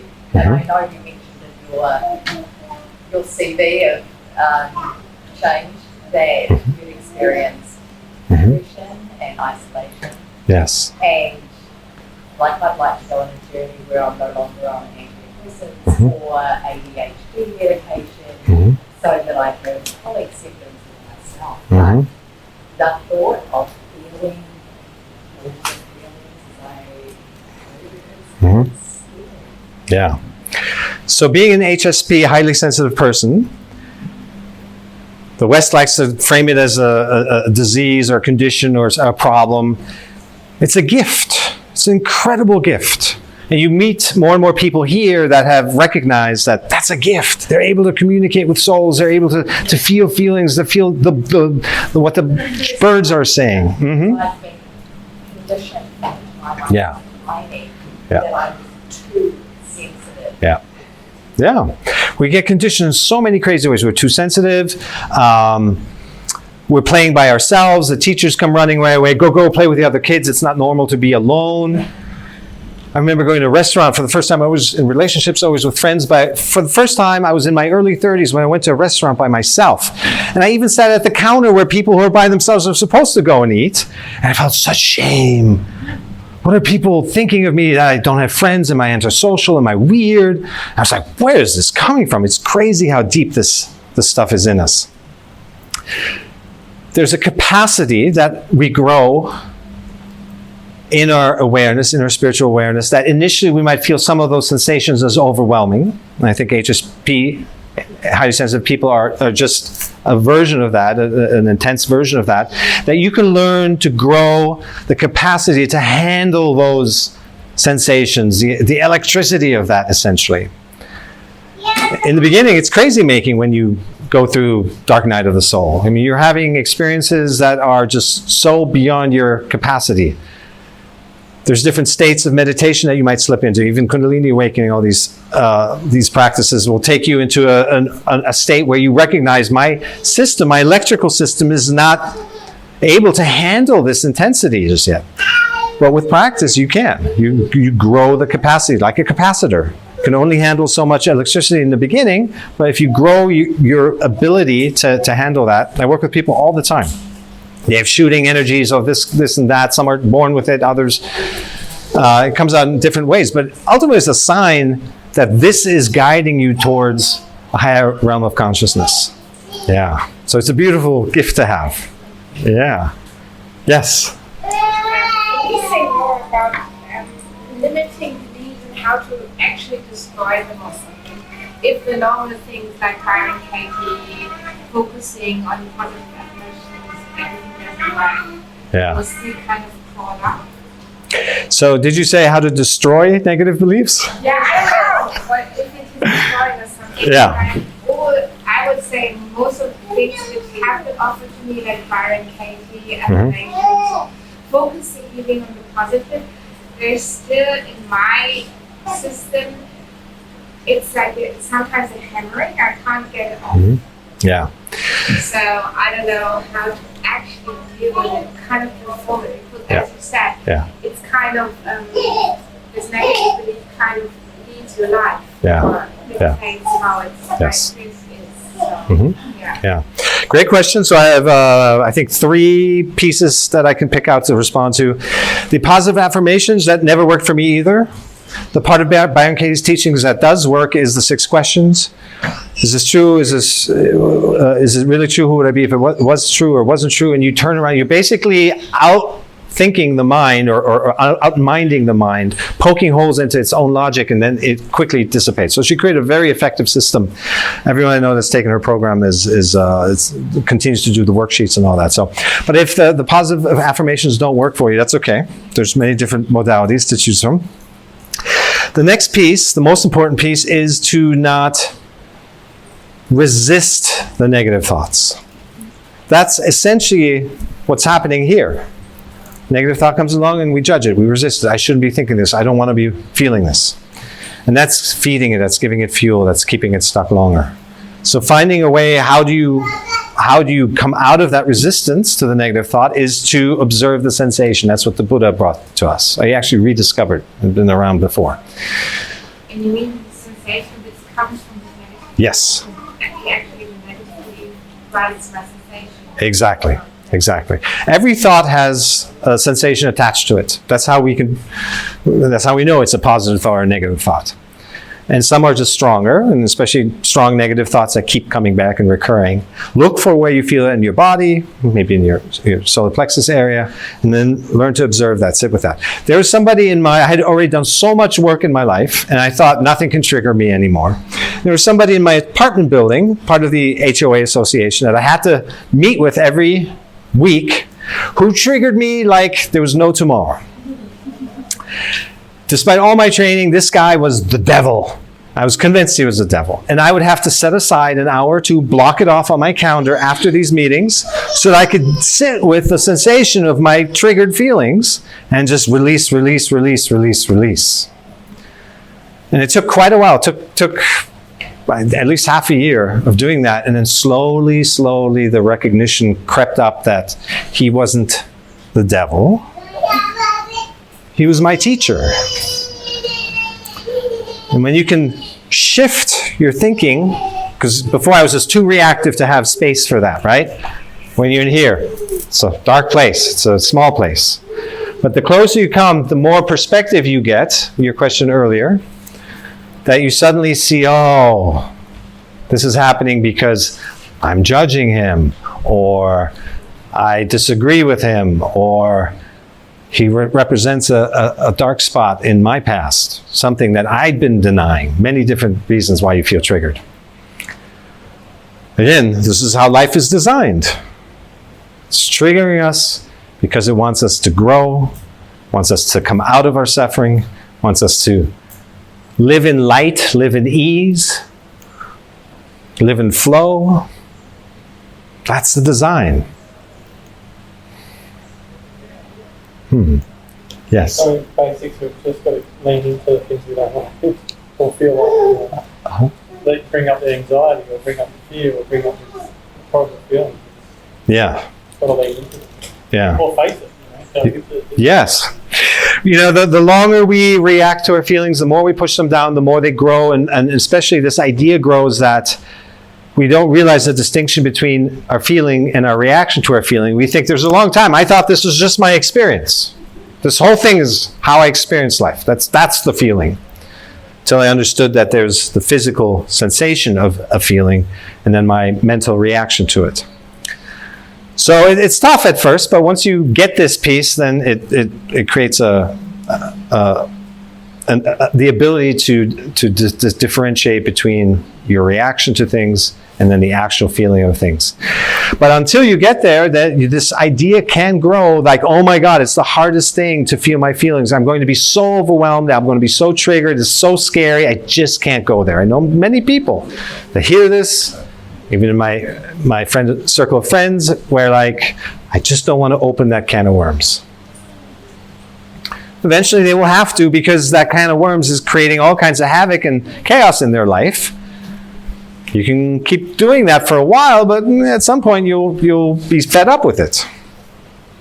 So take your pick. Longer road, shorter road, all roads lead to greater self-awareness, lead to healing, lead to getting to a place where you're giving back. You're no longer concerned with yourself. In the beginning, you're supposed to be self-absorbed. You're working on yourself. Your whole focus, your energy field is inward. It's me, my problems, my fears, my little world.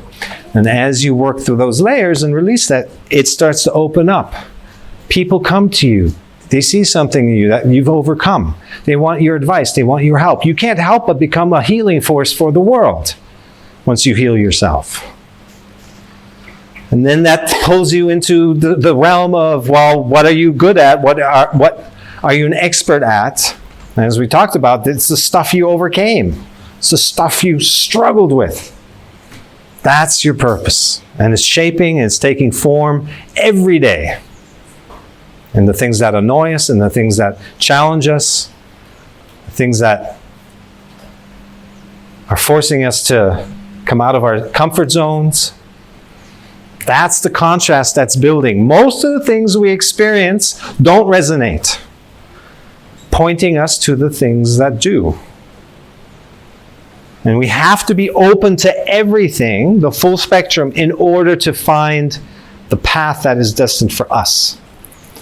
We can't just say, oh, I believe in this little truth here, and this little truth here, and this little truth here, and I have these bunch of slivers of truth. Now I'm going to find my way through life using these control, I call it the truth grid, control grid. He's just not going to, the odds of finding your best path are not good. You have to accept everything as true. Then you're in the driver's seat. Then you're in the flow. Then you're in receiving mode.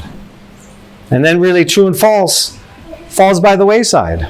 Then you no longer feel triggered by somebody saying something that you may or may not believe in or disagree with, if you even still believe in things. No longer feeling triggered by somebody is the ability to hold whatever they're saying as true for them, without the need to filter it through your own being. So now you're living in an environment, a world where everything is true. Man, that's feeling pretty good already. Now you can pick from this world. What's true for you? What resonates with me? I don't even have to guess. I have this clear GPS inside of me that's telling me, go this way. And if for some reason it's not clear right now, this is when you use the mind for what it's designed for. Gather some information, get some more inputs. Some people, or in some situations, you might have a blink response, yes, yay or nay, yes or no. Some situations you may have to lean into. Take a step or two, try it out. Feels really glamorous to work for an ad agency. Go work there for, volunteer or do an internship or ask some friends, what is it really like? Make it real. You don't have to overcommit to something. You don't have to know what you're going to write ahead of writing it. You don't have to live your life in a way that you predict before living it. So this is all about recognizing expansion. Personal expansion is not about adding to yourself and becoming bigger and growing. It's about letting go all of the blockages, all the ways we keep ourselves small. And it's this beautiful energy that sits there and waits for us to do that patiently, forever, until we're ready to let it in. And then it comes. Yes? First of all, it's everything you just mentioned. We have an expression in Greece, when you are planning, God is laughing. Everybody knows that. But at the same time, everybody wants to plan his or her dream. So that starts the book. Yes. I think that one of our programs that we have downloaded is to predict the future. Yeah.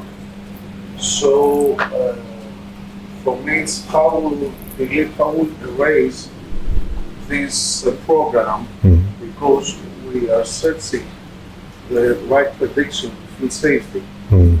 and when we don't have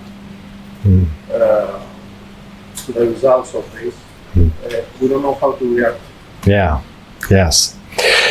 So just to kind of, so everyone can hear, we're all conditioned, we're all programmed, we're all raised to pursue our happiness, to pursue our best life possible.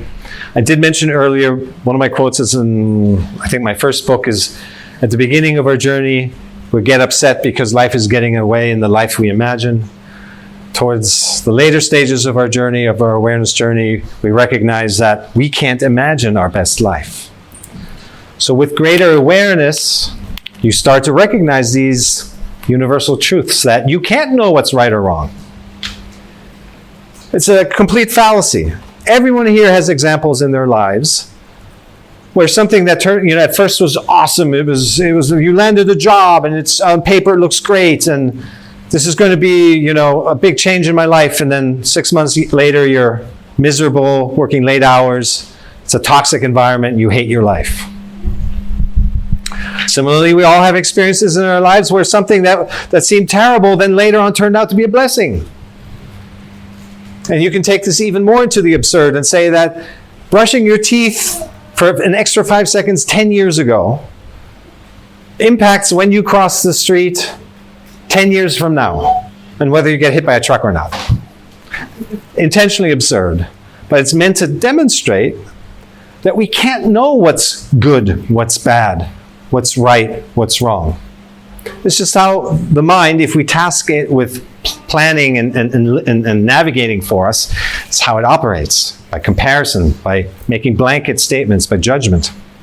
So we have to come into our body. Your body will resonate. It's a feeling that's a different truth than kind of a mental truth, and let that guide you. Now, a comment that is often made in response to that is, well, then you're just floating aimlessly through life. If you're just letting it all unfold, aren't you a doormat and just let everything just happen and you just accept it no matter what? Mindfulness is not about rolling over and being a doormat for life. As I said in the beginning, it's about making better decisions now, being in tune with your truth, having a clarity to your yes and a clarity to your no. Full body yes, full body no. Because you're connected to your conscience, your blueprint. And now you take action much better because you're no longer lingering, you're no longer amplifying, wasting all that time, 2/3 of our life, being lost in thoughts, trying to predict the future. It's still going to happen. I do an overcoming overthinking workshop. Everyone's an overthinker. By the time I sit down to do anything, write a new book, I realize instantly I've already overthought it. This happens.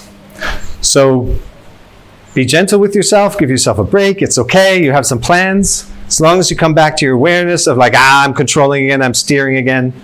It happens to me all the time. I'm such a doer. I always find myself pushing too hard. And how do I notice that? Well, the flow bogs down. It gets slower.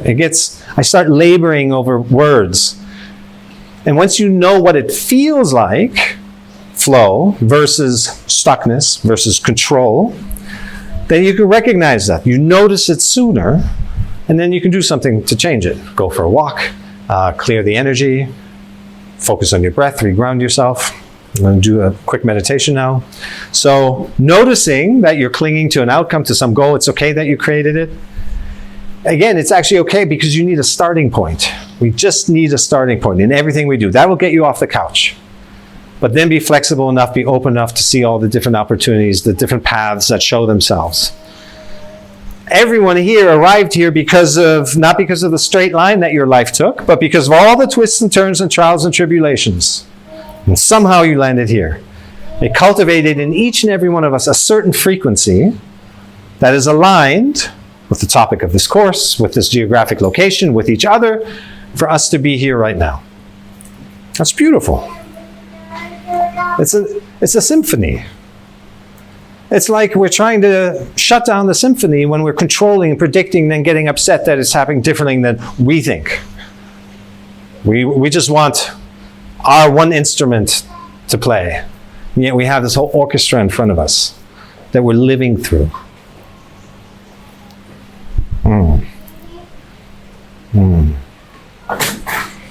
All right. I need to move along.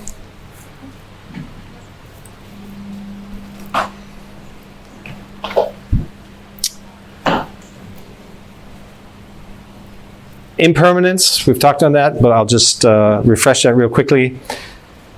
Impermanence is not to say that life is suffering. I interpreted that way when the first time I heard that. Impermanence means don't linger, don't get stuck in one moment. Be ready for the freshness, the aliveness of the next moment is bringing new inspiration, new insights. You want that. You cannot create anything new from what you already know. You cannot be inspired by everything or anything that you already know. That's not where it comes from. It comes from the unknown. It comes from uncertainty. When you notice that feeling of uncertainty, it means you're on the cusp of co-creation. You're at the cusp of source. It's uncomfortable, at least to the mind, to not know. But just hold that feeling. It's actually a sign. Notice it, that I'm in a place of co-creation. Something new. I'm open for something new to come in. And that's the state you want to be in. And then you're free to have a negotiation, have a talk with that idea, with all those downloads, as we said before. Our biggest problem as humans should be that we can't handle all the creative downloads. So now you have to look at one and say, okay, I have time for this one. Or my plate's already full. That idea, you can go to the next person. Don't worry, there will be more ideas. There's endless ideas where that one came from. And you'll be a new person tomorrow, tuned in a particular different way. So you need to live in sync and execute on what you have right now. You'll be a different person later on. And then you'll receive downloads then that are aligned with who you are then. So act on it then. Don't put it off. We gotta live in sync, which is this moment-to-moment awareness of staying aligned and present with what is. It's the only way. It's the only way. Make plans, it's okay. Get off the couch, start doing, make it real, but stay connected to your sensations of this is pointing somewhere else. This is messaging that I'm growing, and if I don't execute this now, then I'm going to be another person in a month from now, so do it now, otherwise the next idea you will have to set this aside. It's the main urgency I feel with writing books, is that it's a reflection of who I am right now. If I take too long, if I put this off, if I don't put in appropriate effort, if I'm not aligned with my conscience of like, I need to do this, and once I accept the call to create this, put this baby out into the world, then it's a contract with yourself. This is what self-efficacy is based on.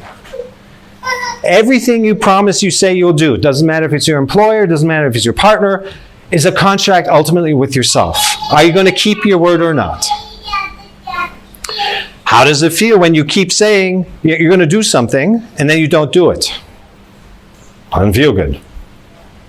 You're breaking a contract with yourself. How are you going to build a sense of trust and confidence within yourself that you can then exude and communicate out to others if you're constantly denying your own contracts?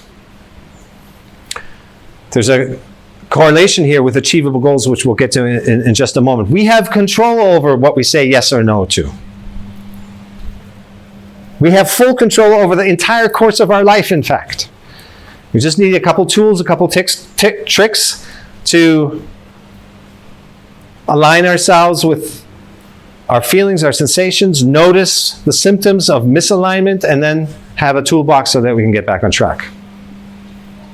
Connecting to a higher power, I deal a lot with addiction and other issues people have been struggling with for a long time, and I have never seen anybody truly heal without establishing a connection to a higher power. And that's just a form of surrender.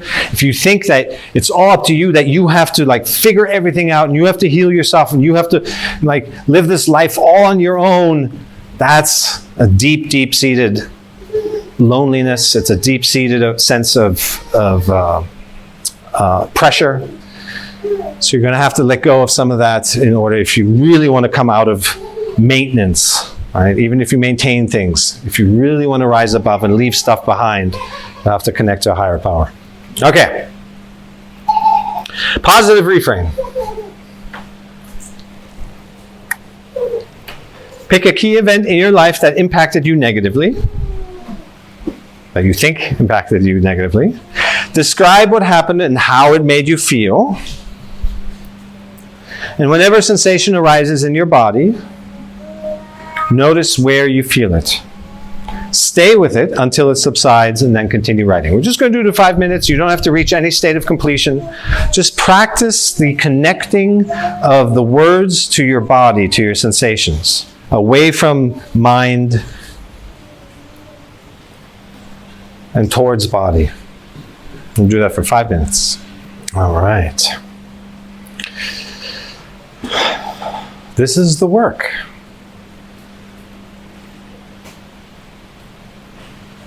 So simple, so powerful.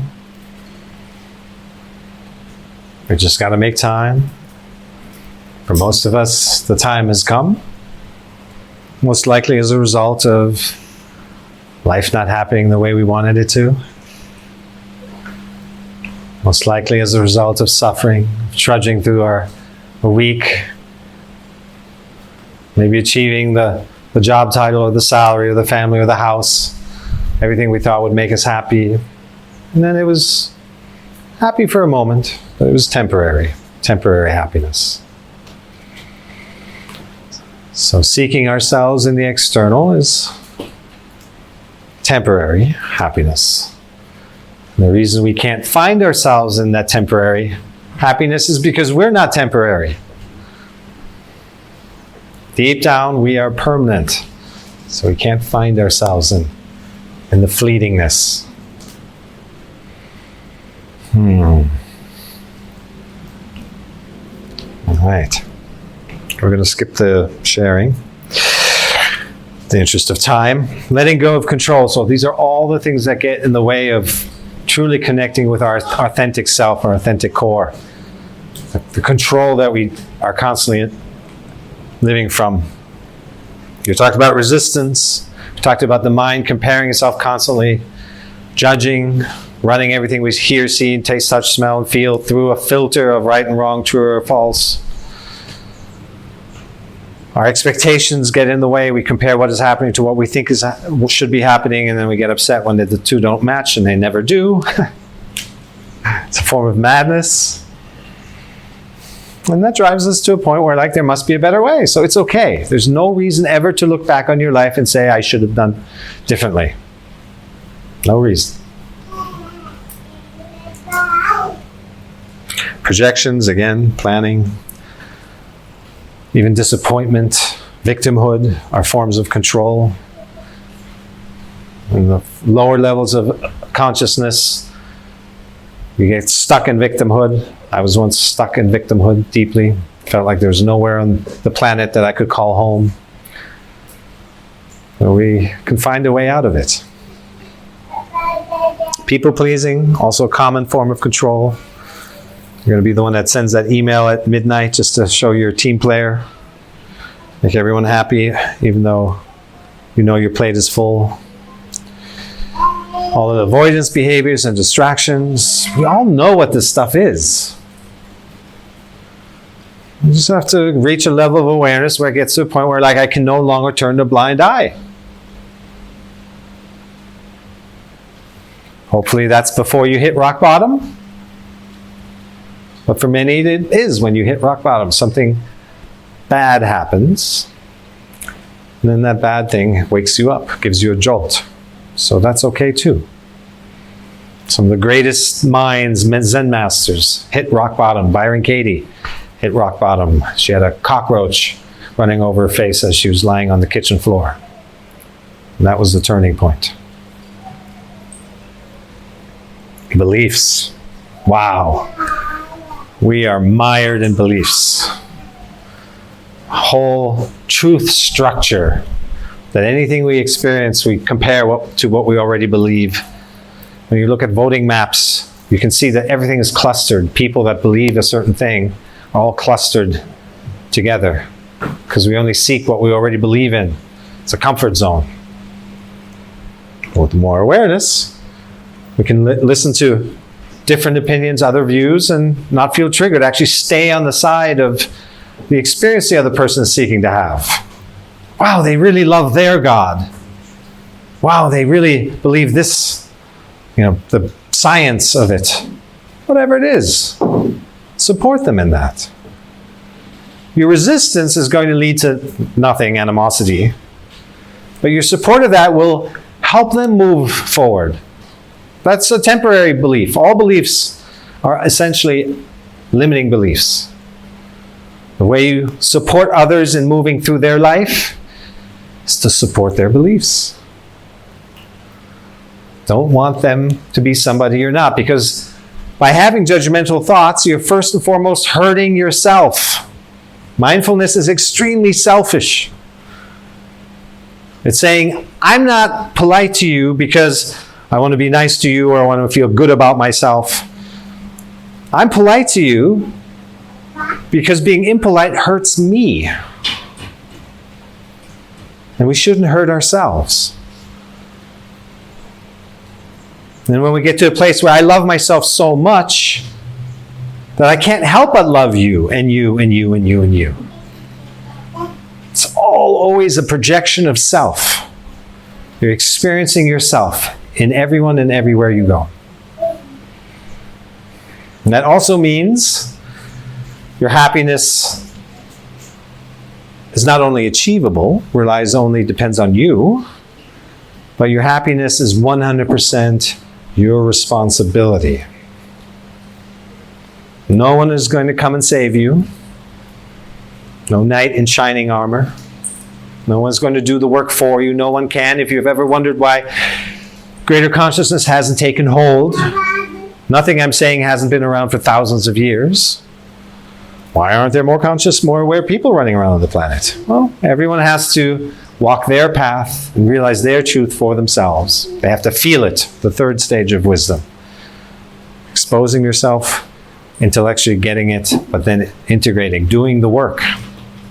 The work is really as simple as reflecting, letting go of energetic blockages, noticing how you feel. That's how we're supposed to move through life. It's a beautiful, flowing design. We get instant feedback. You feel good, you're on the right path. You feel bad, you're misaligned. So simple.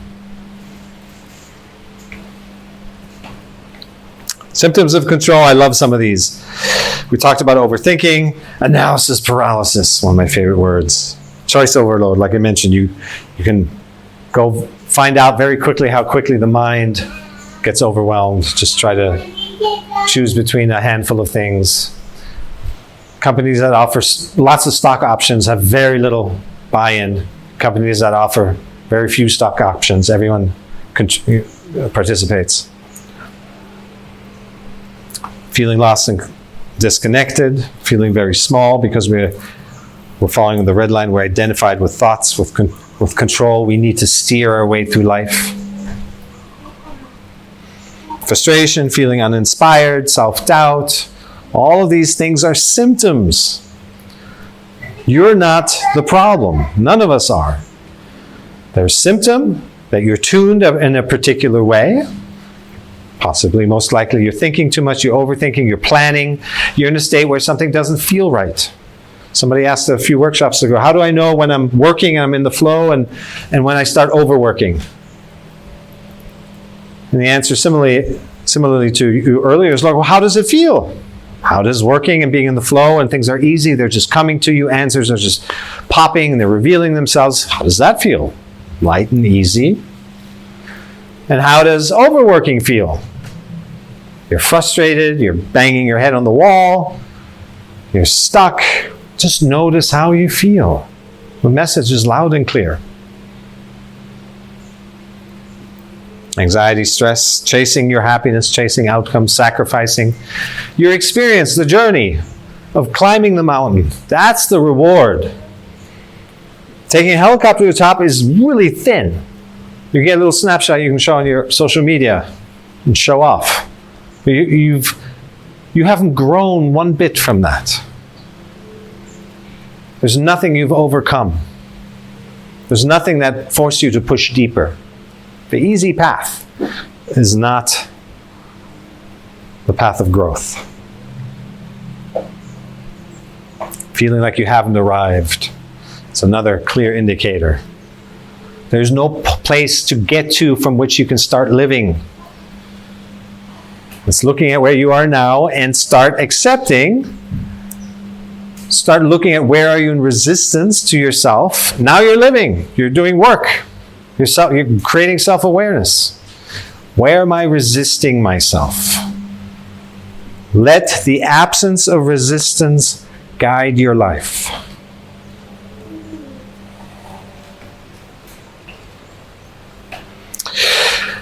How to let go of control.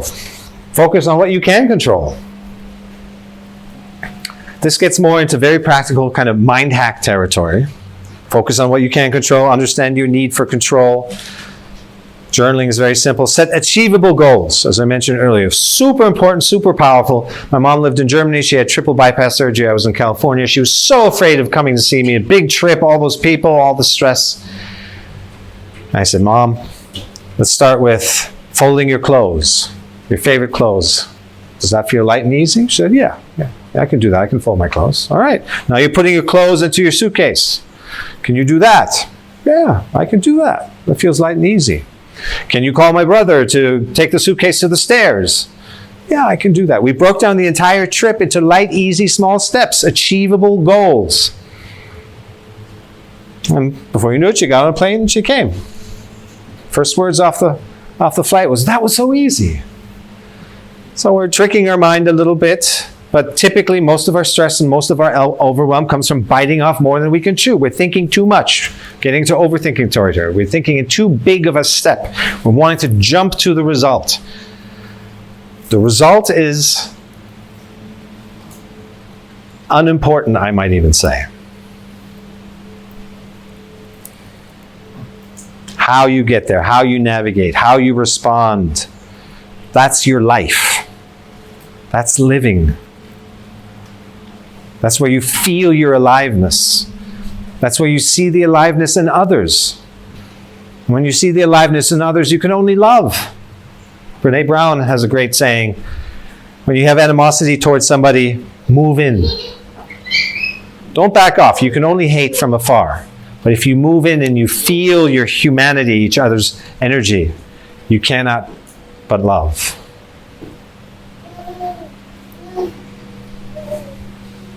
Staying curious. We're all very curious in the beginning. That's how we learned. That's how we learned to walk. That's how we learned to talk. That's how we see miracle and magic in the world. Everything is mysterious. Everything's an adventure. If we lose that curiosity when we think we know something. So imagine going through every day and labeling and defining and labeling and defining and judging. We're robbing ourselves of that aliveness, that mystery. We're taking it out of it. We're recategorizing as something we know. Now it becomes a piece on our control grid. And we've robbed ourselves of the unknown, where the uncertainty, which is the source of creativity, of freshness, of newness, of inspiration. So that's just how we wind up thinking ourselves into a hole with our back against the wall. It's just starting to notice these tendencies, notice the symptoms. We can all get out of it. It's not a personal trait. There's nothing wrong with you. This is so important to re-emphasize because we always personalize it. A beautiful phrase is expect the unexpected. Pyramids of Chi nearby, that's their tagline. That's also a sense of curiosity and openness and receiving mode. My entire family, I've been very fortunate growing up. My parents lost everything midlife, when they had to flee their country, so wasn't much material stability around, but they lived in a way where they relied on angels. I grew up in an environment where I saw them just trust that somebody is going to show up that will help them. Somebody who's going to open the door, who will see them for their genuineness. Somebody else who's cultivated that in themselves as well, that realness. And it did. It happened all the time. You can call them miracles, but that's how it works. That's how energy works. And people will realize the energy you've cultivated in yourselves, the authenticity, and they will support that beyond any selfishness. So you become part of a higher vibrating network of people. Oh yes, get comfortable with not knowing. Simple trick, simple assignment. Next time you notice that you don't know something, resist the urgency. Actually notice where you feel the urgency to look it up. And just stay in that feeling of not knowing for 30 seconds or a minute, just to practice. Get used to and find some level of comfort with not knowing. It used to be normal, those of you who remember that time with pre-devices. Just be comfortable with not knowing. Make it a game with your group of friends. Tonight, whenever any question comes up, we're not going to look it up. Let's see what happens. This is one of the 3 power positions that as simple mantras that you can take away. It refers to the continuity of things, the impermanence of things. Let's see what happens next. If you can maintain the stance of let's see what happens next, that means you're in your awareness of things. And when you're in your awareness of things, nothing can get to you. And nor do you linger, nor do you stay stuck on something. Let's see what happens next. Okay, I'm feeling this way. Maybe I'm crappy. Maybe I'm happy. But let's see what happens next. Motion, flow, forward momentum, simplicity. It all sets in and you're moving more and more towards the green zone. Another one of those borrowed from Byron Katie is this true? If you can use that as a mantra, walk through your day keeping that in mind. Is this true? Is this thought that I'm having, is this true? Is this feeling that I'm feeling, is this true? As long as you can say, is this true? It means you're on the side of awareness. You couldn't be asking that if you're identified with your thoughts or feelings. But if you can say that, it means you're in your power position. And lastly, what does this say about me? I already mentioned a few times, we're all experiencing ourselves. We're projecting ourselves into this world. All of our experiences are based on our interpretations, our lens, our filters of what we're seeing. So, what does the situation say about me?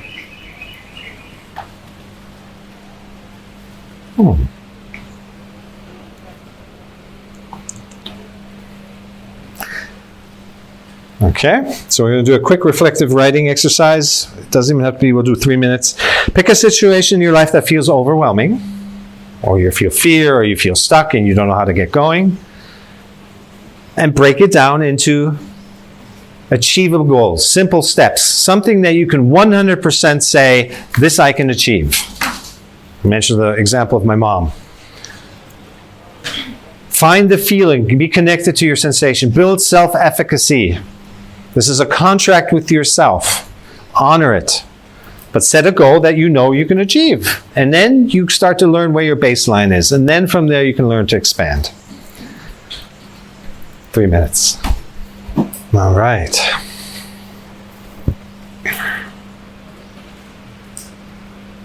You get the point. You can always continue on your own. Incorporate this into your own practice. Contrary to what some or maybe most of us have been told, life is not supposed to be hard and difficult. My mom shared her inscription in her class, high school graduation yearbook, what her teacher wrote. Life is a battle. Battle well. Right.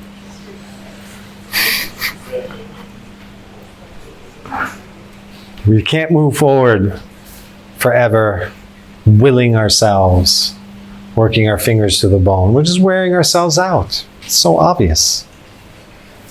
Choose your battles wisely. Yes, exactly. All right, step 3, greater authenticity. We've covered a lot of this already, but I'll just recap. Learn to respond and not react. If I'd showed you this slide in the beginning, Oh, composer of 8 albums, author of 5 books, founder of 17 companies, blah, blah, blah. You can keep going down the list of all the things, all the achievements you might have thought this guy hasn't made. He had no struggles. It was all easy. It wasn't.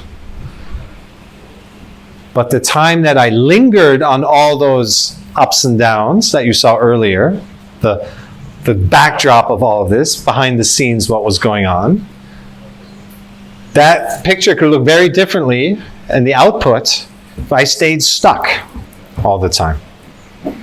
There are experiences in that initial slide that some people stay stuck there for a long time.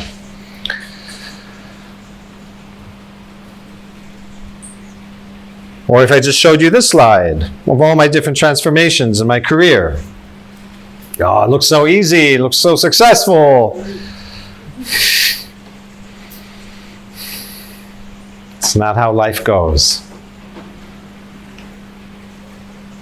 All right. So when you notice the reality is different from what you expect, which it always is, do you react from the mind? Or do you respond from awareness? These are the experiences, the qualities, the traits of each path.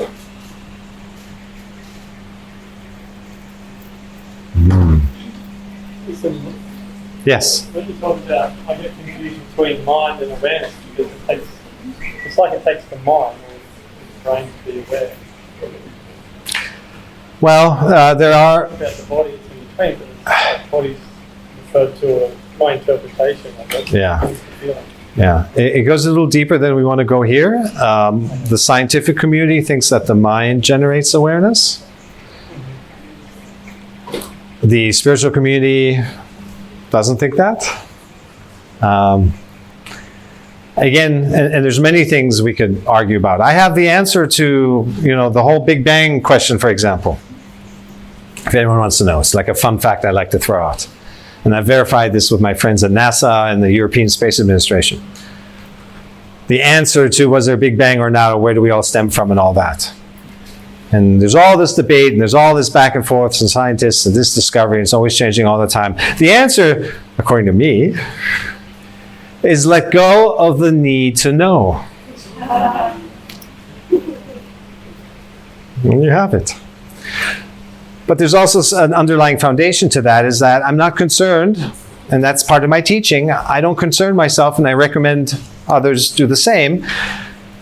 It's fun for an evening of philosophizing. It's fun to, explore and kind of kick around ideas. No problem with that.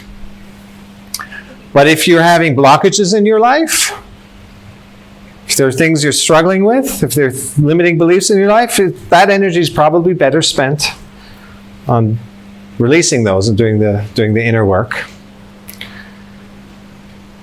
And also there's an element of why kill the mystery? I don't want to know. And again, there's a greater awareness there that knowing is kind of very fickle, very feeble. The moment you know something, it's dead. It loses its juice. But you also don't know. You can't know anything. If you dig deep enough, there's nothing right or wrong, true or false. You can't know anything. It's an illusion. It's an illusion of control. We really only have the choice to flow with life. Feel our feelings and trust ourselves to show up and respond to what's there. Very simple.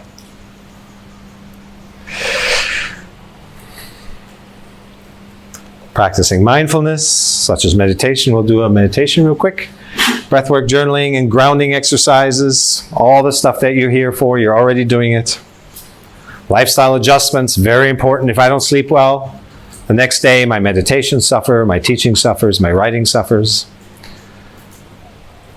It's all of the basic stuff.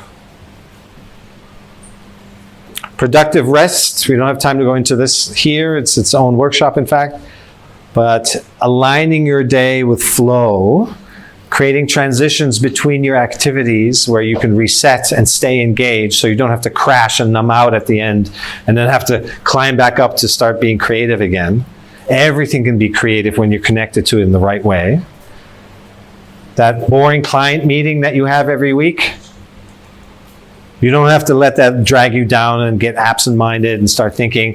If you stay present with that enough, if the intensity of your presence is strong enough, then you can see the beauty of the happening. The happening by itself. The content is a distant secondary. The happening of that moment with the boring clients is just as powerful as the view from the mountaintop. It's happening. That is the most powerful state. If you connect to the happening, then you inherit that power. We're going to do a quick meditation. If we go over by 5-10 minutes, is it okay with everyone? Yeah. Yes? Yes? Good? Yes? Can I ask you something? Yeah. During Ubud especially, I'm allowing myself to decide by my emotions whether I should go somewhere or not go. So I ask my mom or my heart, should I eat this or this and see how I feel, and should I go to the workshop or not? So I give myself options and see how my body resonates with each one. And the years, I guess, that I got. Yeah.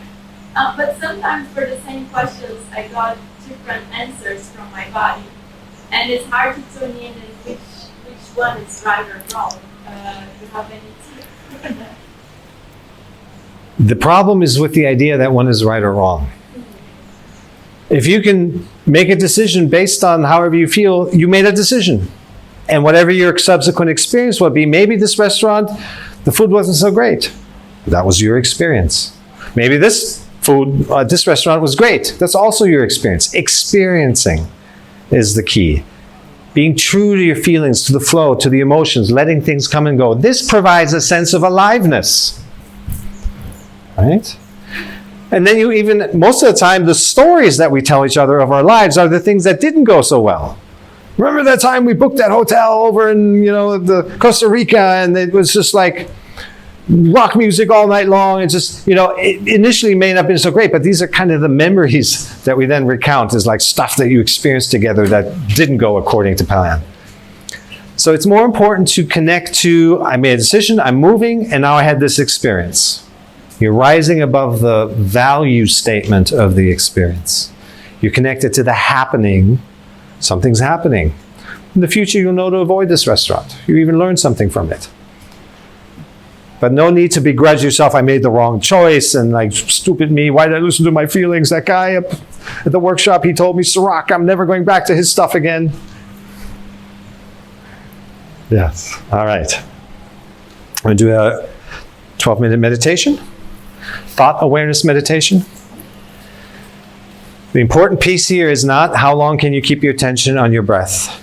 The important piece is how do you react or respond to when you notice your mind has drifted.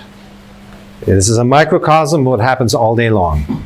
And it'll help you shift out of reaction, because the first time the mind drifts after 3 seconds and all you want to do is keep focus on your breath, you'll get frustrated. It's like, why can't I keep my focus on my breath? Something so basic. What kind of mind is this? Learn to accept the reality is different than I want it to be, and take action. Bring your attention back to where you do want it to be. If you practice this in your head, it's the most powerful meditation. So short, do it every day for 10 minutes. It'll shift you. Okay? All right.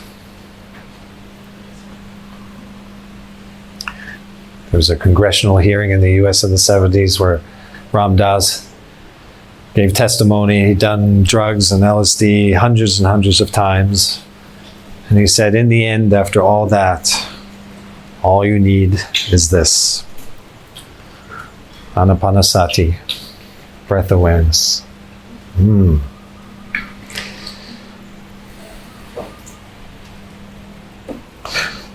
Lots to talk about how this amplifies your manifestation powers. We think we're good at manifestors. We think we know what we want. You do an exercise like this, you realize how fickle fleeting the monkey mind is. We can't keep focused on something as basic as our breath for more than a few seconds. It starts to wander. How that impacts our ability to manifest and hold a consistent, clear vision of what we want to attract into our life.